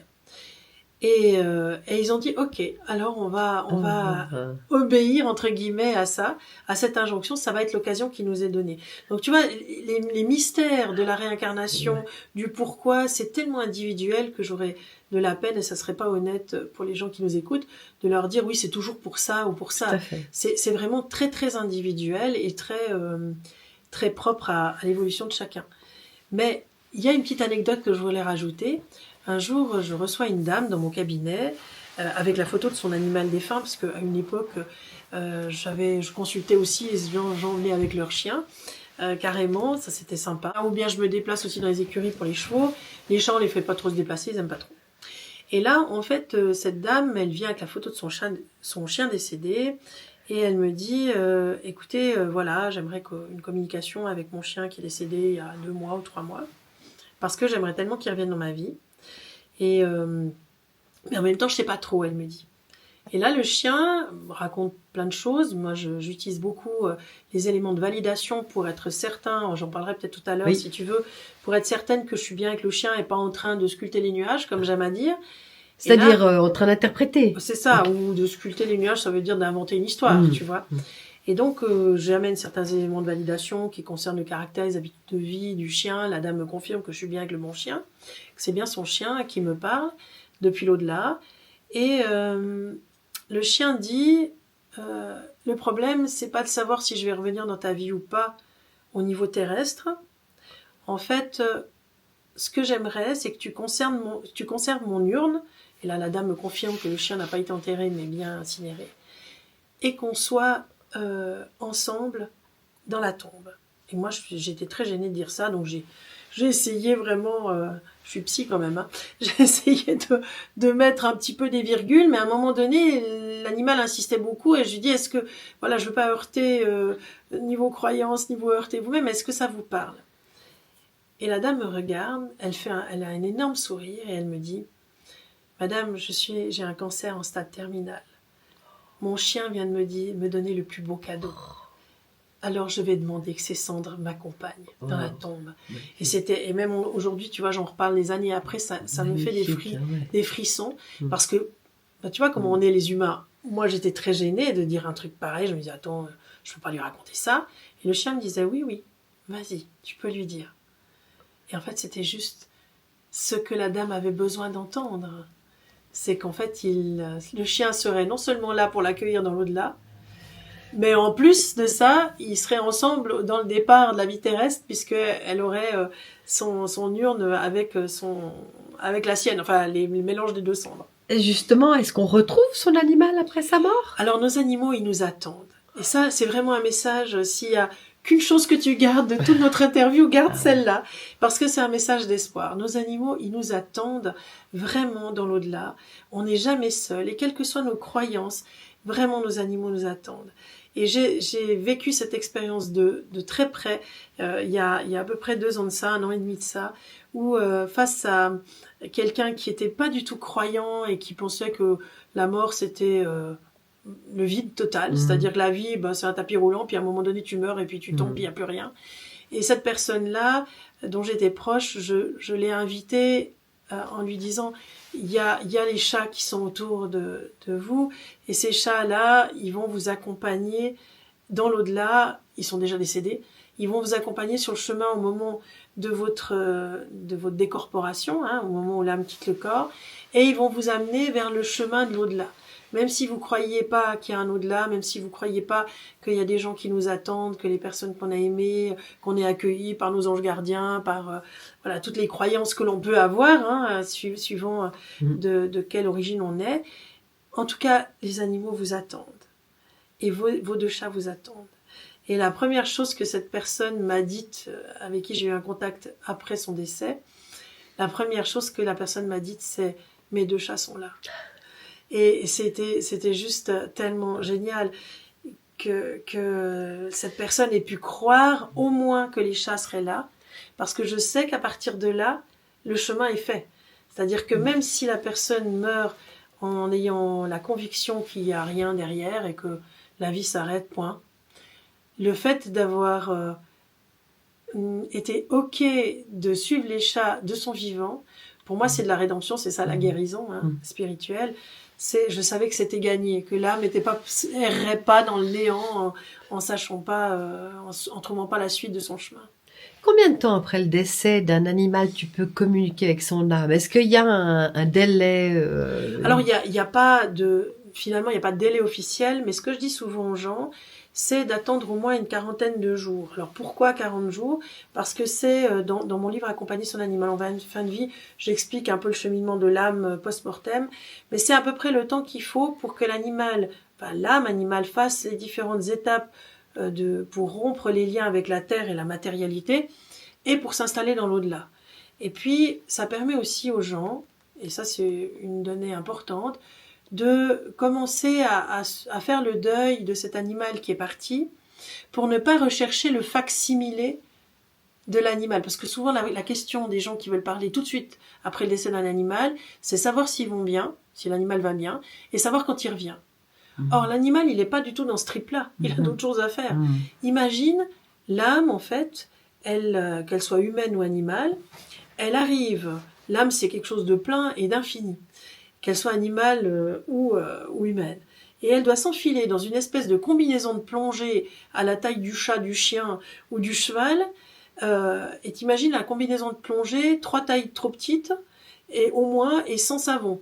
Et donc, X années après, c'est la même chose pour nous, il va falloir s'extraire de cette combinaison de plongée qui nous a coincés dans ce corps qu'on a eu. Et ça prend beaucoup de temps, en fait, pour s'extraire.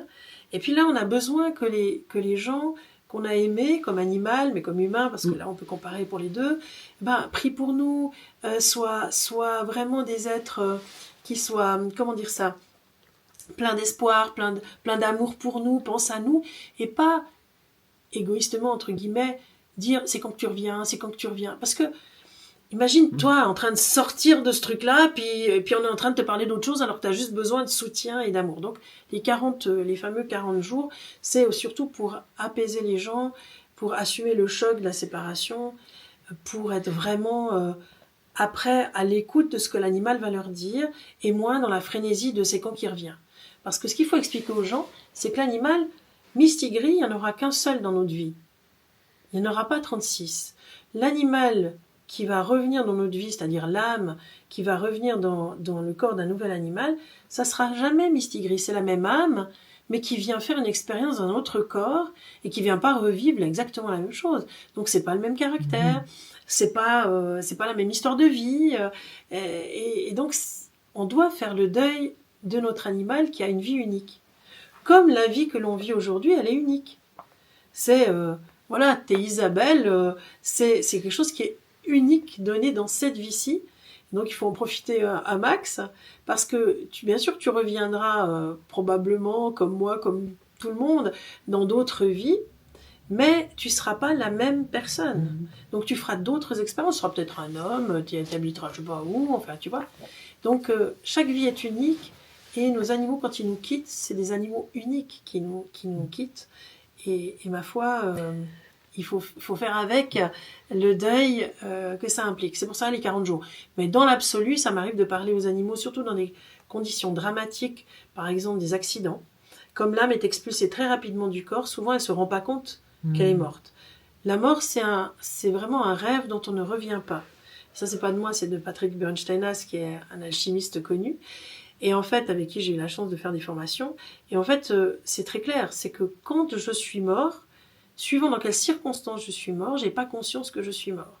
Et l'animal qui a été heurté, par exemple le chat qui a été heurté par une voiture, en fait, lui, il va continuer son chemin en pensant qu'il est toujours dans son corps.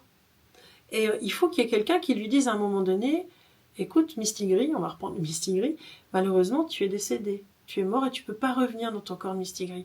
Sinon, il peut montrer, par exemple, à quelqu'un, un communicateur qui voudrait rentrer en communication avec lui, ne sachant pas qu'il est décédé, il pourra lui montrer des tas de choses qui sont réelles, parce qu'il continue à vivre virtuellement dans sa vie d'avant, sans avoir conscience qu'il est inanimé.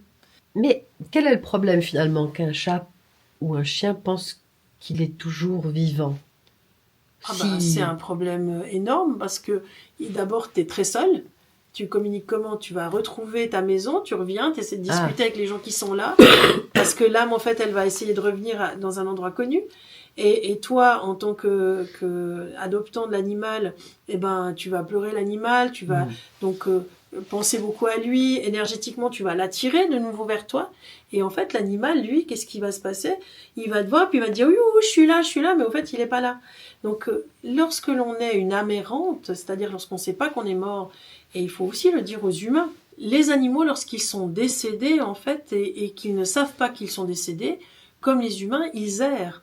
Et les âmes errantes ne sont pas des âmes heureuses.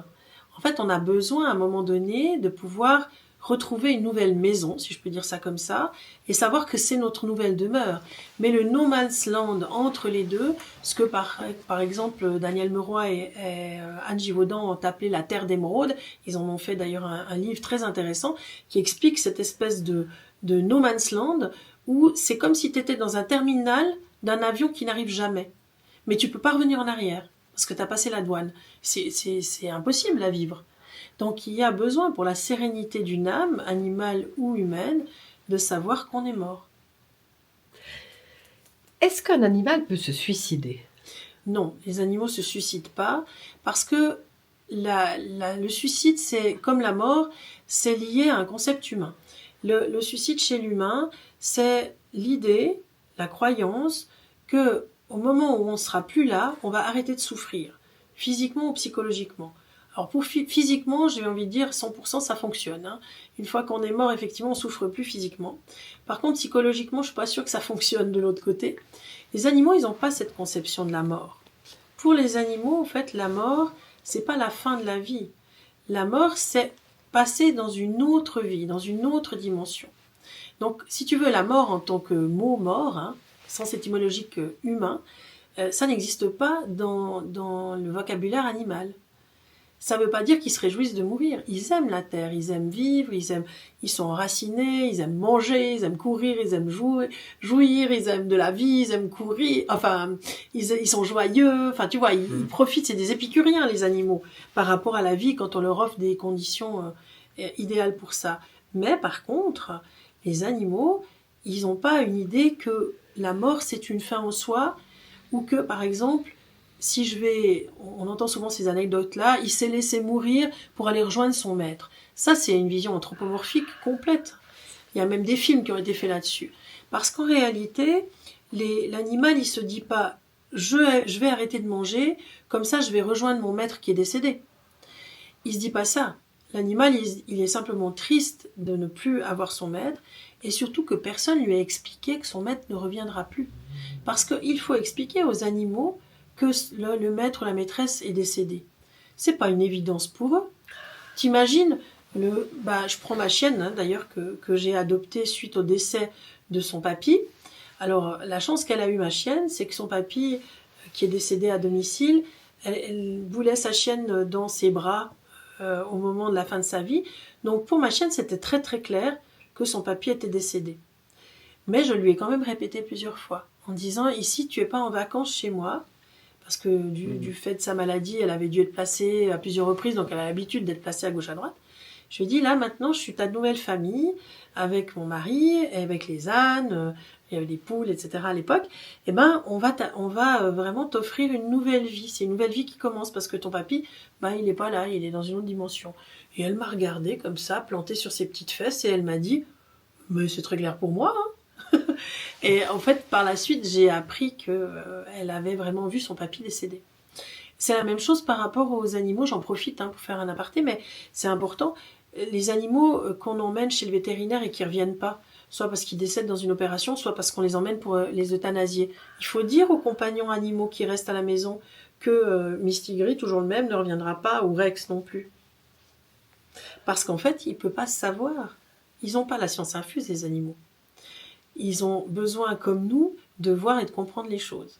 Et quand c'est possible, par exemple dans les euthanasies à la maison, je dis aux gens, alors sécurisez l'endroit pour que le vétérinaire puisse faire son travail, et vous aussi pour être près de l'animal, mais une fois que l'animal est décédé, si c'est possible, demandez au vétérinaire de ne pas l'emmener tout de suite, et laisser les animaux de la maison venir constater que le corps est inanimé. Et c'est assez fou, parce que moi je l'ai même fait avec mes poules. Lorsque un de mes coqs est décédé, tous mes coqs se sont appelés Coquilles. Et le coquille, qui était un coquille très courageux, qui avait eu 1000 vies chez moi, parce qu'il s'était fait attaquer par le renard, il avait survécu, enfin il y a eu plein de choses. Et un jour, malheureusement, Coquille est décédé. Et Coquille, en fait, on l'a endormi parce qu'il était vraiment souffrant et je voulais pas qu'il agonise. Et en fait, j'ai mis son corps au milieu des poules, de mes poulettes. Et c'était très touchant parce que là aussi, on se dit, ouais, c'est une poule. Mais au fait, elles ont une conscience aussi, les poules. Simplement, l'expression de la conscience est différente que l'expression de la conscience d'un mammifère. C'est juste là la différence. Elles sont venues lui rendre hommage. Mais c'était magnifique, c'était tellement touchant. Elles sont toutes venues autour du coquille. Alors certaines l'ont un petit peu piqué pour voir s'il réagissait ou pas. Et puis elles sont parties. Et Coquille, il a vécu une dizaine d'années. Hein. Et il est arrivé dans mon petit troupeau, ma petite famille de poules. Il y avait une poule qui s'appelait Charlotte, qui a vécu elle 14 ans. Et Charlotte était vraiment sa compagne. Ils s'adoraient les deux. Et Charlotte, au fait, l'a veillé, s'est mis à côté de lui.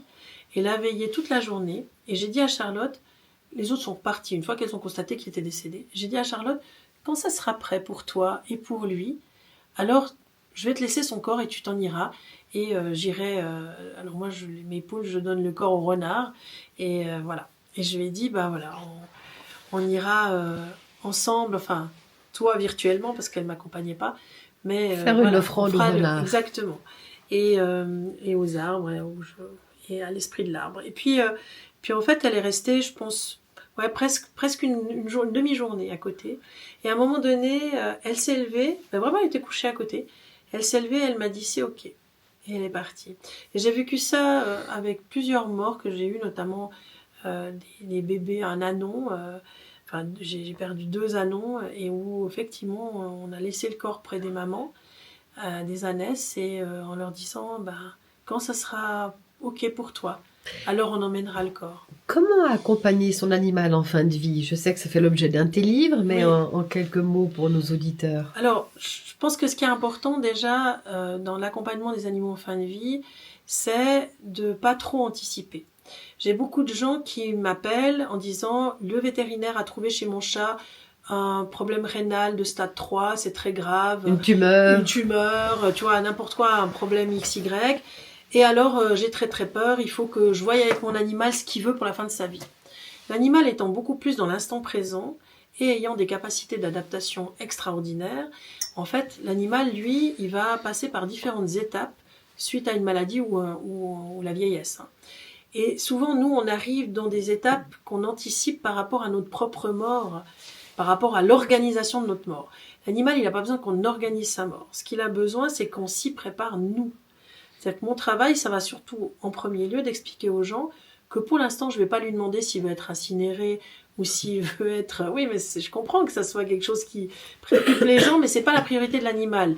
Parce que lui, il est souvent, soit il n'a pas connaissance de sa maladie, soit il n'a pas encore les symptômes et puis, si tu veux, les effets secondaires de la maladie, ou du vieillissement. Donc lui, il va s'adapter sur son chemin, plus ou moins vite. J'identifie dans mon bouquin 4 étapes et je donne pour chaque étape des petits trucs qu'on peut améliorer le bien-être de l'animal. Parce que ce qui va être important, c'est de suivre ce qui se passe, de lui donner le temps et les moyens de s'adapter en modifiant des choses dans son environnement. Et je le fais pour toutes les espèces, chiens, chats, chevaux et nacs. C'est un gros pavé là, accompagner son animal en fin de vie.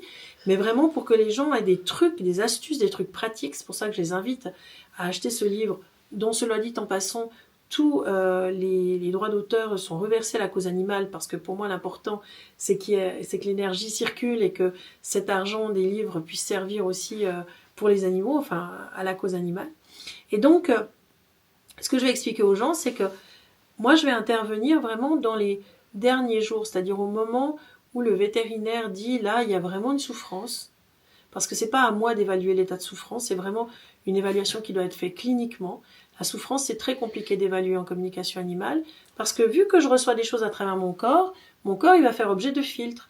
Suivant l'état de souffrance que j'ai ou pas, suivant ma tolérance à la souffrance, je vais avoir un filtre qui va faussement interpréter la souffrance de l'animal. Et la communication animale n'est pas faite pour évaluer la souffrance. La souffrance, elle doit être évaluée à un niveau clinique.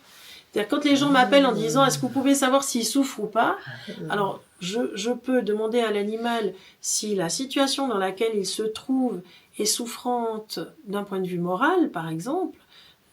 Prenons l'exemple d'un chien qui dernièrement atteint d'une myélopathie, traîne son arrière-train et donc peut plus se déplacer par lui-même. Et la question, alors je ne savais pas, mais c'est dans l'entrée de discussion avec l'animal sans avoir toutes ces informations-là, l'animal me dit, je m'ennuie beaucoup, j'aimerais faire beaucoup plus de vélo, j'aimerais courir jusqu'au fond du parc, être libre d'aller, de venir comme je voulais. Et là, la dame me dit, mais c'est pas possible parce qu'en fait, il est handicapé et il peut pas se déplacer. Et d'ailleurs, il fait pas de vélo. Puis je dis, mais écoutez, pourquoi j'ai cette idée de vélo? Elle dit, ah oui, mais c'est vrai, il a un chariot. Et puis comme il peut marcher avec les pattes avant encore, on met l'arrière-train sur un chariot et on le promène. Tu vois, chariot, vélo, c'était sa manière de me faire passer le message qu'il aurait voulu faire plus de promenades, en fait. Et qu'il s'ennuyait dans sa condition. Donc là, on peut se dire qu'il y a une souffrance morale, parce que le chien ne peut plus avoir son autonomie, et la discussion aussi de l'euthanasie, elle doit se faire autant par rapport à la souffrance physique que la souffrance morale. C'est-à-dire à quel moment la vie que j'offre à mon animal est la vraie vie de son espèce. Est-ce que mon cheval, il a une vraie vie de cheval? Est-ce que mon chien, il a une vraie vie de chien? Est-ce que mon chat a une vraie vie de chat? Si je prends les animaux les plus classiques. Et donc, est-ce que mon animal, à un moment donné, il va être d'accord de quitter la terre, non pas qu'il va me dire oui super je vais être euthanasié, ça n'existe pas non plus. Quand les gens disent en communication animale oui votre animal est prêt à partir, mais rien du tout. Les animaux ils n'ont pas envie de mourir, clairement, parce qu'ils aiment la terre, ils aiment la matière et l'incarnation. Eux ils ont pleinement conscience de la chance qu'on a d'être incarné. Ce qui manque quand même à pas mal de gens. Et je dirais, dans tout le mouvement spirituel actuellement, je vois beaucoup de gens, et ça m'attriste, qui veulent que être des êtres spirituels, alors qu'on est des êtres spirituels en voyage sur Terre, et que la plus grande puissance que l'on a, c'est quand on est dans un corps. C'est juste génial d'être un humain. C'est trop bien. Ou d'être un chien, ou d'être un chat. Mais les animaux, ils ont cette conscience-là. Et ça, ici, ils viennent l'apprendre aux gens en disant, allez, redescends un petit peu et sache que tu es un être spirituel en voyage sur Terre. Donc, tu vas reconnecter avec des choses d'où tu viens. Mais tu as choisi de faire un voyage sur Terre, assume ton voyage sur Terre. C'est une des raisons pour lesquelles j'enseigne pas aux enfants, ni aux ados avec les parents accompagnés, parce que il y a d'abord tout ce travail jusqu'à l'âge adulte d'acceptation d'incarnation qui est tellement difficile et qui est tellement perturbante, parce que je pense qu'il y a un souvenir cellulaire, plus on va avancer en âge, plus on va le perdre, mais il y a un souvenir des cellules de comment c'était quand on n'était pas incarné. Bien sûr, t'as une dimension il n'y a plus de limite quand t'es pas incarné, mais il y a des choses que tu peux pas faire. Il y a des choses aussi au niveau émotionnel que tu peux pas faire et que tu peux pas développer, et que tu peux développer dans la vie incarnée. Donc les animaux, eux, pour finir l'histoire de l'accompagnement de fin de vie, les animaux, ils ont besoin qu'on se préoccupe d'abord de nous et de comment on va accepter le départ de notre animal. Qu'est-ce qu'on va mettre à la place? C'est-à-dire, est-ce que je suis prête à me dire je ne peux pas vivre sans chien? Quand j'ai perdu ma première chienne, Mimi, je lui ai dit, tu sais Mimi, je ne vais pas te remplacer. Elle m'avait dit, je ne reviendrai pas dans ta vie, j'ai terminé ce que j'avais à faire. Et je lui ai dit, oui, moi je ne vais pas te remplacer, ça c'est sûr, parce que pour moi tu as une place unique dans mon cœur, mais mon cœur il est assez grand, il est extensible. Mais je ne peux pas imaginer d'être sans chien. Donc il faut que tu m'aides pour le prochain chien. Envoie-moi un chien que tu trouveras adéquat pour moi, parce que moi je veux pas vivre qu'avec le souvenir de nos balades, etc. J'ai besoin matériellement d'avoir un chien à mes côtés. Et elle m'a dit, alors tu verras, je t'enverrai ton cadeau. Ok. Et mon cadeau s'appelle Dakota. Et si tu prends en langage des oiseaux, Dakota, mon cadeau, et elle s'appelait déjà comme ça. Et c'est donc cette petite chienne dont je te parlais, dont le papy était décédé, que j'ai adoptée, qui avait 7 ans et demi, et quand je l'ai adoptée il y a quelques années, elle aura 12 ans cette année. Et c'est vraiment un cadeau. Et c'est le cadeau de Mimi, mais à aucun moment Mimi m'a dit tu vas quand même pas prendre un autre chien à ma place. Tu vois, il n'y a pas ce côté-là. Elle se réjouissait. Et donc Mimi finalement, elle avait terminé le temps qu'elle avait avec moi. Elle était tout à fait heureuse que je puisse adopter un nouveau chien. Mais je m'étais préparée à ça, et le chemin que je fais avec les gens dans l'accompagnement de fin de vie, c'est surtout un chemin que je fais avec eux. Pour ça aussi que de s'improviser accompagnant de fin de vie, d'animaux en fin de vie, ben, je trouve ça des fois un petit peu léger de dire aux gens, oui, j'ai communiqué avec votre animal, il est prêt à partir, parce que l'animal va s'aligner sur son humain. Si l'humain est prêt à lâcher, et il ne faut pas seulement qu'il le dise intellectuellement, il faut que les âmes s'alignent entre elles. Au moment où l'animal est prêt à lâcher, où l'humain est prêt à lâcher, l'animal va aligner, et l'âme de l'animal s'aligne sur l'animal lui-même, et tout se fait. Voilà, et la mort survient. Mais pour ça, il y a un grand travail à faire pour l'humain. Alors justement, comment éviter les pièges de ces fausses communications animales, probablement faites par des gens sincères, Complètement, mais qui tout à sont de l'ordre de l'interprétation Oui. et du fantasme plus que d'une véritable communication. Comment nous autres, qui sommes les clients, arriver à percevoir ce qui est juste de ce qui ne l'est pas? Alors c'est compliqué, hein. C'est un gros challenge, surtout à l'heure d'Internet et des capacités de pouvoir, disons, embellir un site et montrer des choses qui n'en sont pas vraiment, de pouvoir avoir un joli package, comme je dis, un joli emballage. C'est compliqué. Parce que beaucoup de gens disent avoir été formés par X, Y personnes, etc., dont on ne sait même pas elles-mêmes de qui elles étaient formées. Moi, je dis toujours aux gens, l'important, c'est que vous ayez d'abord des éléments de validation. C'est-à-dire que vous travaillez, et moi, j'enseigne à mes élèves de travailler sans question. Parce que le problème de la question, imagine, tu m'envoies un message en disant, voilà, j'ai telle et telle question pour l'off-ski, tu vas déjà me donner des indicateurs. Et donc, le risque, c'est que j'en fasse de la déduction, ce que j'appelle un peu la psychologie du café du commerce, et que, en fait, ça soit des réponses très démagogues, hein, où finalement, je vais te dire des choses que tu as envie d'entendre sur la relation avec ton animal, et tout le monde, il est beau, il est gentil. Ou bien que je te donne un message soi-disant délivré par ton animal, aussi souvent démagogique, mais dont tu sauras que faire, mais qui te fera du bien à l'âme, certainement. Les gens sont très sincères, souvent, quand ils sont sûrs qu'ils ont bien réussi les choses. La communication animale intuitive, c'est de la relation d'aide. C'est des gens en difficulté qui font intervenir quelqu'un d'autre dans leur vie parce qu'ils sont en difficulté avec leur animal ou parce qu'ils veulent avoir des nouvelles de leur animal. C'est la même chose que, par exemple, dans une relation systémique, une relation de thérapie de famille, il va falloir entendre tout le monde et tout le monde a son importance. L'enfant n'a pas moins d'importance que les parents, ni les frères et les sœurs.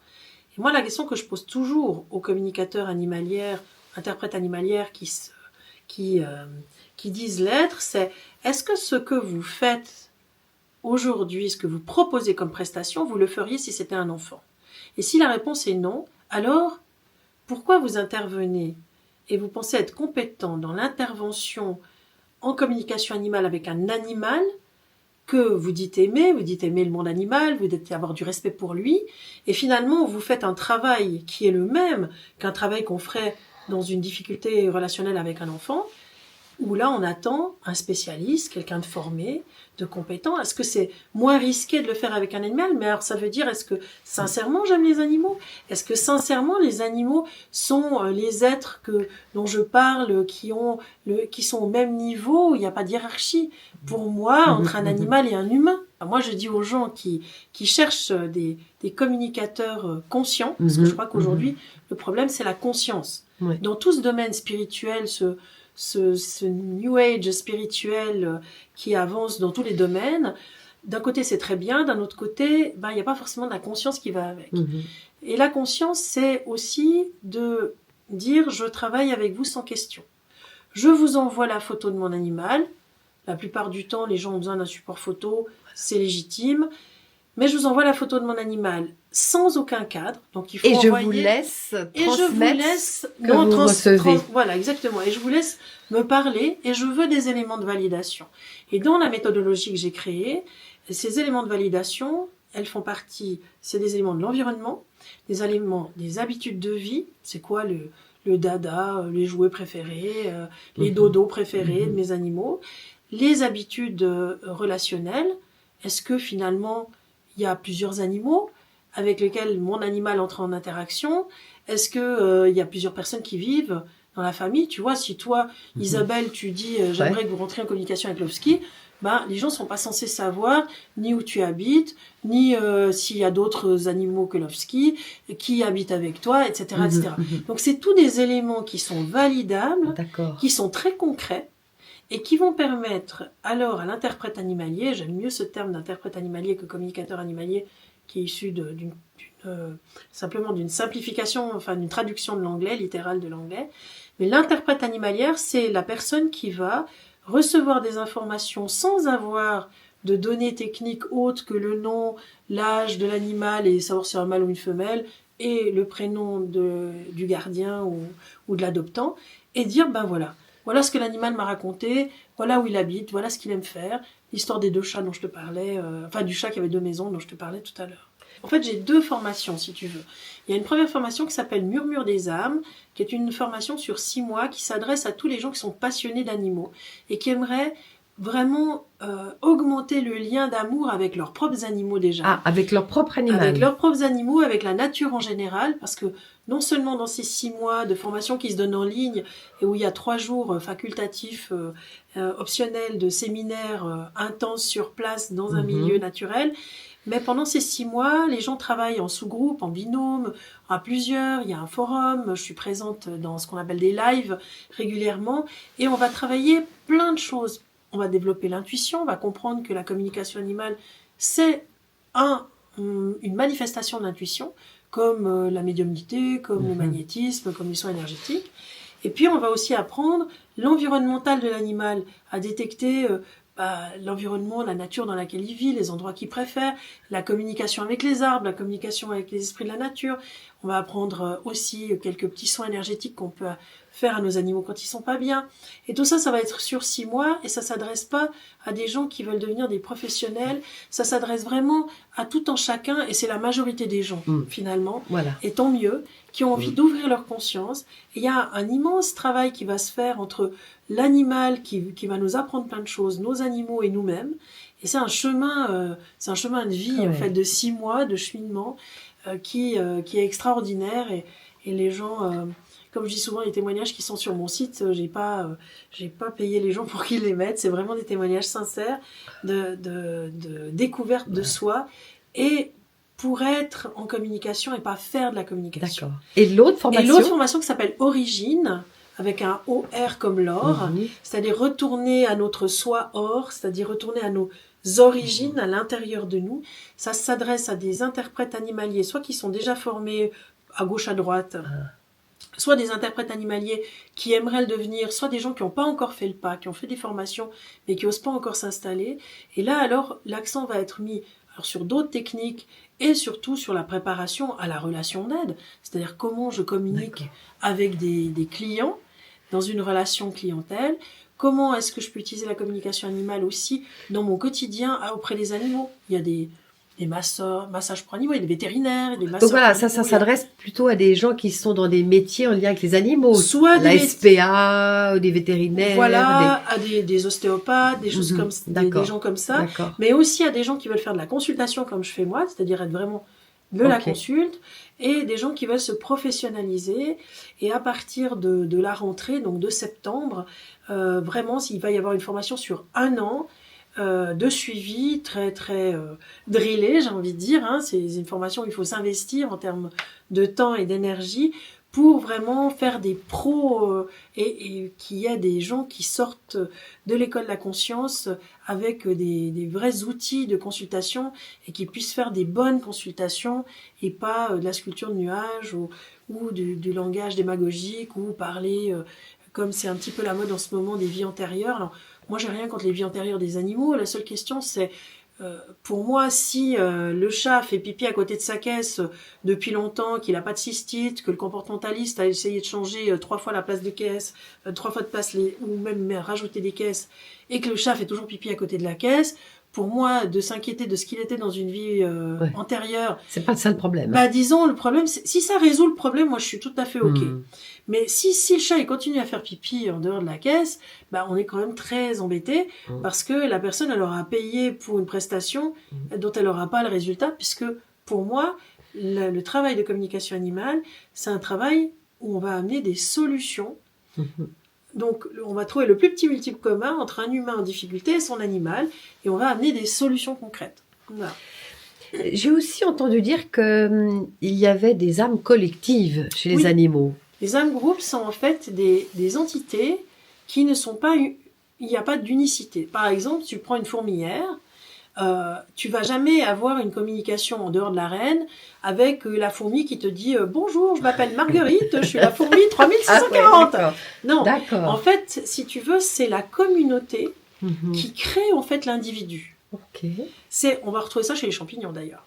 Si tu veux, l'individu champignon, c'est pas le carpophore, hein, c'est pas ce qu'on voit, c'est tout le réseau qu'il y a dessous qui est au fait le champignon. Donc, si tu veux, une fourmilière, une termitière, une ruche va fonctionner sur le principe de l'âme groupe, c'est-à-dire que tu vas avoir un ensemble comme un cœur, si tu veux, qui va CHOEUR. Tu vas avoir un ensemble de réponses, mais tu peux demander à un délégué de l'âme groupe de te raconter ce qu'il en est.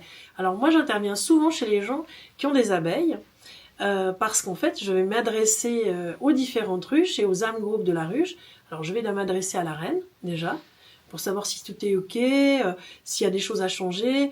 Et ça aide énormément, ça ralentit l'essaimage. Parce qu'un des gros problèmes qu'ont les apiculteurs, c'est quand les essaims essaiment. C'est-à-dire que tout d'un coup, souvent quand il y a 2 reines, mais tout d'un coup, tu as l'essaim qui s'en va.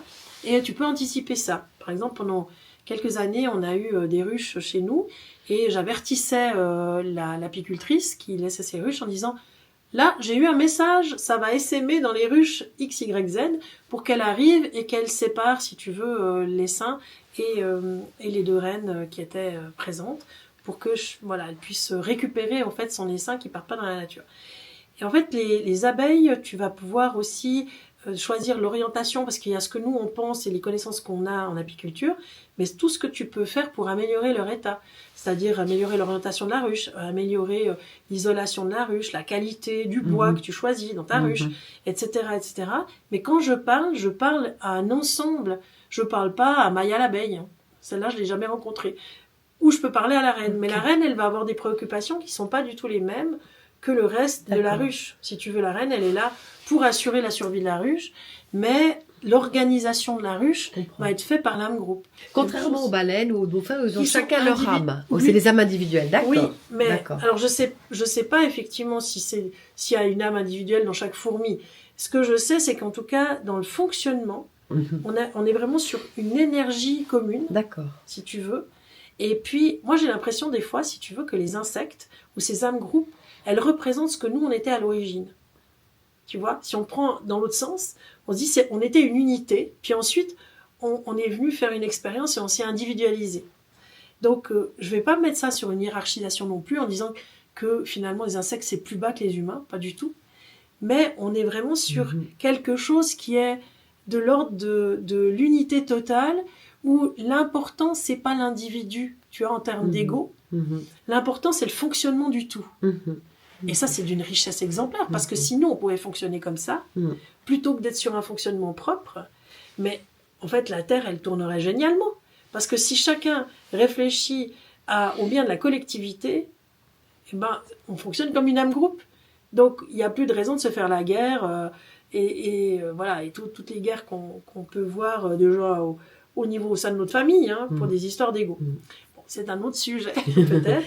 Mais je vais raconter une petite anecdote par rapport aussi, parce que des fois, on pense que tous les insectes, c'est des âmes groupes.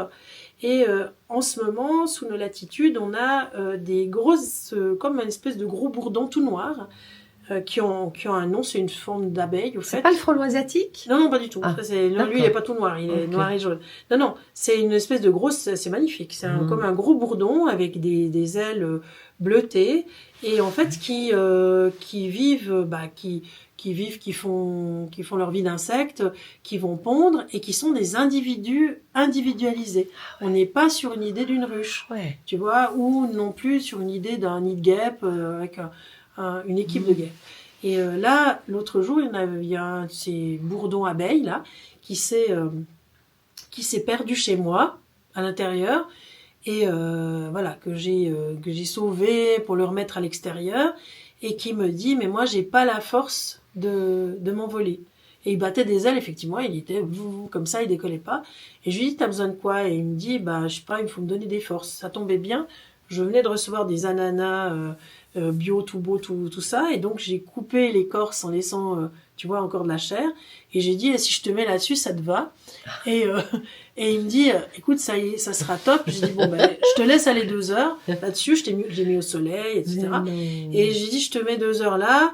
Si ça va pas, je te reprends dedans. Mais bon, tu vois, t'as pas trop ta place dedans, donc tu seras mieux dehors. Et au fait, 2 heures après, je suis revenue et il était plus là. Et ça, je te parle de cette semaine. Et là, ce matin, je vais sur mon balcon, c'était aux alentours de midi, et tout d'un coup, je repense à cette espèce de grosse abeille noire velue magnifique, et je me dis, bah tiens, je me demande ce qui est devenu. Et tu crois ou tu crois pas, mais vraiment instantanément, venue de nulle part, arrive cette grosse abeille bourdon, qui tourne autour de moi comme ça, et je lui dis, ah, mais je suis tellement contente, au fait, tu as survécu, et l'ananas, ta bio du Ghana, t'as convenu. Et puis il m'a dit, bah, c'était juste, il ou elle, je sais pas, c'était juste ce dont j'avais besoin, je te remercie beaucoup. Et j'étais là, et ben moi aussi je te remercie parce que tu vas polliniser mon jardin, et comme ça on s'est rendu service. Parce que c'est des excellents pollinisateurs. Donc, et en plus, c'est des pollinisateurs qui aiment bien tout ce qui est pois de senteur, donc aussi les haricots, les petits pois. Et comme je vais en planter tout bientôt, et ben voilà, il m'a refilé un petit coup de main pour la pollinisation. Dis-moi, ton histoire va en décourager plus d'un à sortir la tapette à mouche ou la godasse pour écraser un insecte ici ou là sur la table. Qu'est-ce que tu aurais justement comme conseil? On arrive vers l'été, on va être maintenant embêté par les guêpes, les moustiques. Ouais. Alors évidemment, on n'a pas envie de culpabiliser chaque fois qu'on écrase un moustique non plus. Est-ce que tu aurais un conseil nous donner pour traverser cet été et les attaques de mythes, enfin tout ce qui est aussi de l'ordre du vivant dans le monde des insectes? Qu'on puisse traverser cette époque le plus respectueusement possible. Alors je pense que surtout, l'état d'être dans lequel on est fait qu'on est embêté ou pas. Parce que honnêtement, moi, les abeilles, les guêpes, m'embêtent jamais. Parce que je suis pas dans un état de stress vis-à-vis d'elles ou c'est un nuisible et j'en veux pas. Donc voilà, ce que je fais, moi, je négocie avec les guêpes, par exemple. Alors les guêpes, ça sera un petit peu plus tard, ça sera plutôt en août, en leur disant, je te mets un petit bout de ce qu'il y a dans mon assiette, mais mon assiette, j'aimerais bien manger tranquille. Et effectivement, au bout de la table, je vais leur mettre de quoi se nourrir. Et généralement, ça fonctionne très bien. Après, j'ai envie de dire, ma liberté s'arrête là où commence celle des autres. C'est valable pour toutes les espèces. Ça ne veut pas dire que s'il y a plein de moustiques, je leur sers de menu, tu vois, volontairement. Je vais mettre des répulsifs, des choses qui vont permettre aux animaux, enfin aux insectes de ne pas me trouver attractive, on va dire. Après, il arrive qu'effectivement, j'utilise aussi la tapette, j'ai pas de honte à le dire. Mais avant, j'avertis les mouches. Je vis dans une ferme, il y a des animaux, donc on a des moustiques. Dans 5 minutes, je vais sévir. C'est exactement ça. Je sors ma tapette, je la pose sur la table et je dis, voilà, maintenant t'as le choix. Donc je t'ouvre la fenêtre, mais là ça va pas le faire parce qu'il y a un moment donné où ça fonctionne plus. C'est la même chose avec les souris. On a beaucoup de souris. Ah bah oui. Et donc le problème des souris, c'est que si tu pièges une souris vivante, soit tu vas la porter au moins à 3 km parce que sinon elle revient. C'est ça. Soit à un moment donné, tu t'en débarrasses entre guillemets, c'est-à-dire tu es obligé de la tuer. Alors moi j'ai acheté des pièges qui sont très efficaces que j'aime pas utiliser. Mais là aussi, je dis aux souris, je peux pas vous garder parce que le problème, c'est la contamination. Ça contamine la nourriture de mes animaux, même si je fais au plus propre. Tu vois, ça urine partout. Après, mes animaux sont malades, etc. Donc, il y a un moment donné où il faut de la régulation. Malheureusement, j'ai pas de chat. Parce que finalement, quand on a un chat, on laisse la régulation aux souris. En fait, les pièges, c'est comme des espèces de tunnels. Et en fait, elles sont vraiment guillotinées sans qu'on leur coupe la tête, mais elles meurent sur le coup. Tandis que les autres pièges, les tapettes, elles peuvent se prendre une patte ou autre, et ça, c'est horrible. Alors, j'aime pas faire ça du tout. À chaque fois, je dis la même chose. Je dis que je suis désolée. vraiment, je leur ai déjà dit avant, et que je leur souhaite vraiment une joyeuse incarnation, et je me moque pas quand je dis ça. Idem aux mouches, et en leur disant, mais vraiment, je souhaite que vous puissiez vous réincarner dans une autre vie où vous n'aurez pas besoin d'être tué par des humains. Mais tu peux pas dire aux animaux, allez vivre ailleurs. Tu vois, Ouais. c'est chez eux, Ouais, si tu veux. Et si les souris se reproduisent chez moi, c'est parce qu'il y a le grain pour mes animaux. Tu vois, bon, quand j'avais les poules, maintenant j'ai des équidés. Donc, je peux pas les empêcher de proliférer, là. ouais. Je veux pas je veux pas non plus les empoisonner parce que je trouve que c'est des morts horribles. Tu vois, il y a des poisons, voilà, qui créent des hémorragies internes, des choses. C'est beaucoup de souffrance. Mais je protège, disons, les lieux de vie. Parce que sinon, tout est contaminé. Et franchement, les crottes et la pisse de souris, il y en a partout. Et c'est pas viable. Mais je ne le fais pas avec plaisir. Comme je disais, ma liberté s'arrête là où commence celle des autres. Par contre, il n'y a pas de possibilité de négocier. Parce qu'un jour, il y a une dame qui me dit, alors c'était chou, elle me dit, je suis envahie de punaises de lit chez moi, est-ce que vous pourriez parler avec mes punaises de lit? Puis j'ai dit, mais écoutez, moi, je suis navrée pour vous, parce que alors, les punaises de lit, c'est clair que c'est très compliqué à vivre, mais à aucun moment, je peux dire à une punaise de lit, il faut que tu ailles voir ailleurs, parce que déjà, j'ai pas à l'envoyer chez les voisins. Et puis, la punaise de lit, elle va pas partir de son garde-manger. Je veux dire, elle a un garde-manger sur place, nickel. Ouais. Donc j'ai dit, vous savez, le seul moyen de parler aux punaises de lit, c'est d'utiliser une entreprise qui désinfecte. Parce que malheureusement, vous pouvez pas accepter la prolifération des punaises de lit. Et la communication animale, et je terminerai peut-être là-dessus, elle n'est pas là pour asservir encore une fois de plus le monde animal au monde humain. La communication animale, c'est pas pour dire aux animaux de faire des choses qui nous intéresseraient à nous. Et qui serait utile pour nous. Je ne vais pas dire au chien d'arrêter d'aboyer parce que quand il voit passer un vélo ou lui courir après, je vais essayer de comprendre qu'est-ce qui se passe chez lui puis qu'est-ce qu'on pourrait mettre à la place. Mais je ne vais pas lui dire ne fais pas ci, on ne fait pas ça. Parce que si on utilise la communication animale, qui est un cadeau que le monde animal nous offre pour avoir une meilleure compréhension de qui on est et de comment fonctionne la nature et le vivant, et si de nouveau c'est un moyen d'asservir un monde animal, minéral ou végétal au desiderata humain, pour moi on a raté la mission de la communication animale. Donc voilà, non, je ne vais pas dire aux punaises de lit qu'il faut qu'elles quittent le lit de cette personne. Je vais dire à la dame qu'elle peut leur dire qu'elle est désolée de devoir les tuer, mais qu'elle vienne avec une entreprise. C'est ça, qu'elle ne peut pas vivre avec les punaises de lit. Je trouve très très intéressant, et c'était bien qu'on en parle, ces exemples d'insectes, parce que ça montre que tu peux être à la fois dans l'amour et le respect du vivant, mais en même temps, on doit aussi poser nos limites par rapport à des priorités. Comme tu dis, tu es obligé de te débarrasser de tes souris pour respecter la nourriture de tes animaux. Et la mienne aussi, en l'occurrence, parce que... Et que tout se trouve dans ce juste milieu entre respecter son équilibre personnel et celui de la vie qui nous entoure. Exactement, il y a ça, et surtout le bon sens terrien.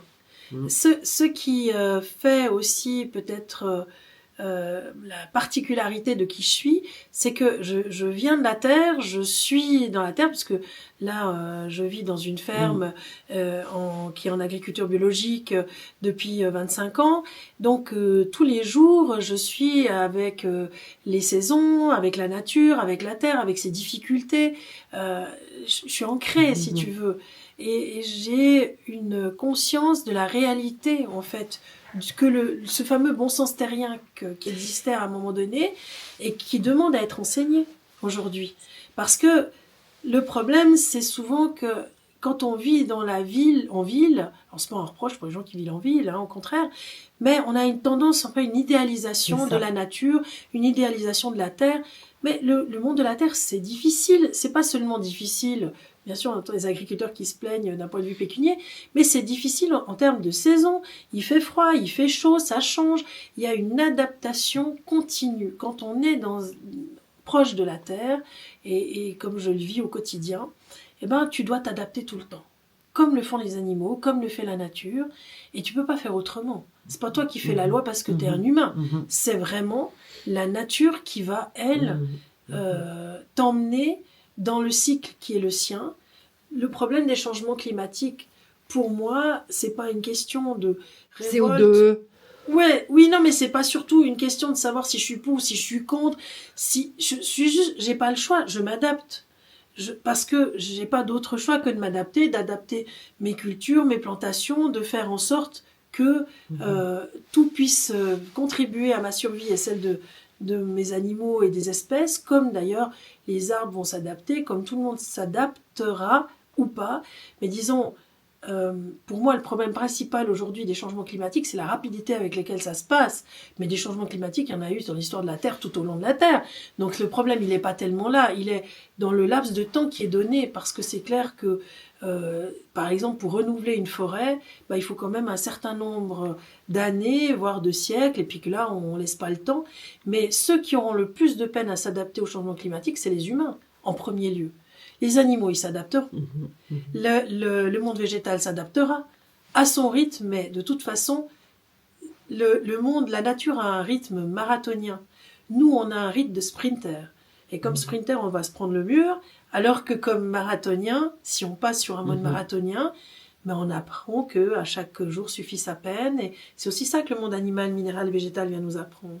C'est à être dans une acceptation de ce qui est, plutôt que dans une révolte de ce qui est, et puis de faire au mieux dans l'instant et au niveau de conscience dans lequel on est à l'instant T.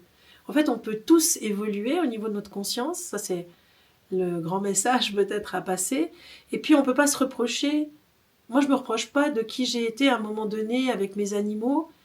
J'ai fait des choses, si je regarde, je me dis aujourd'hui je les ferais différemment.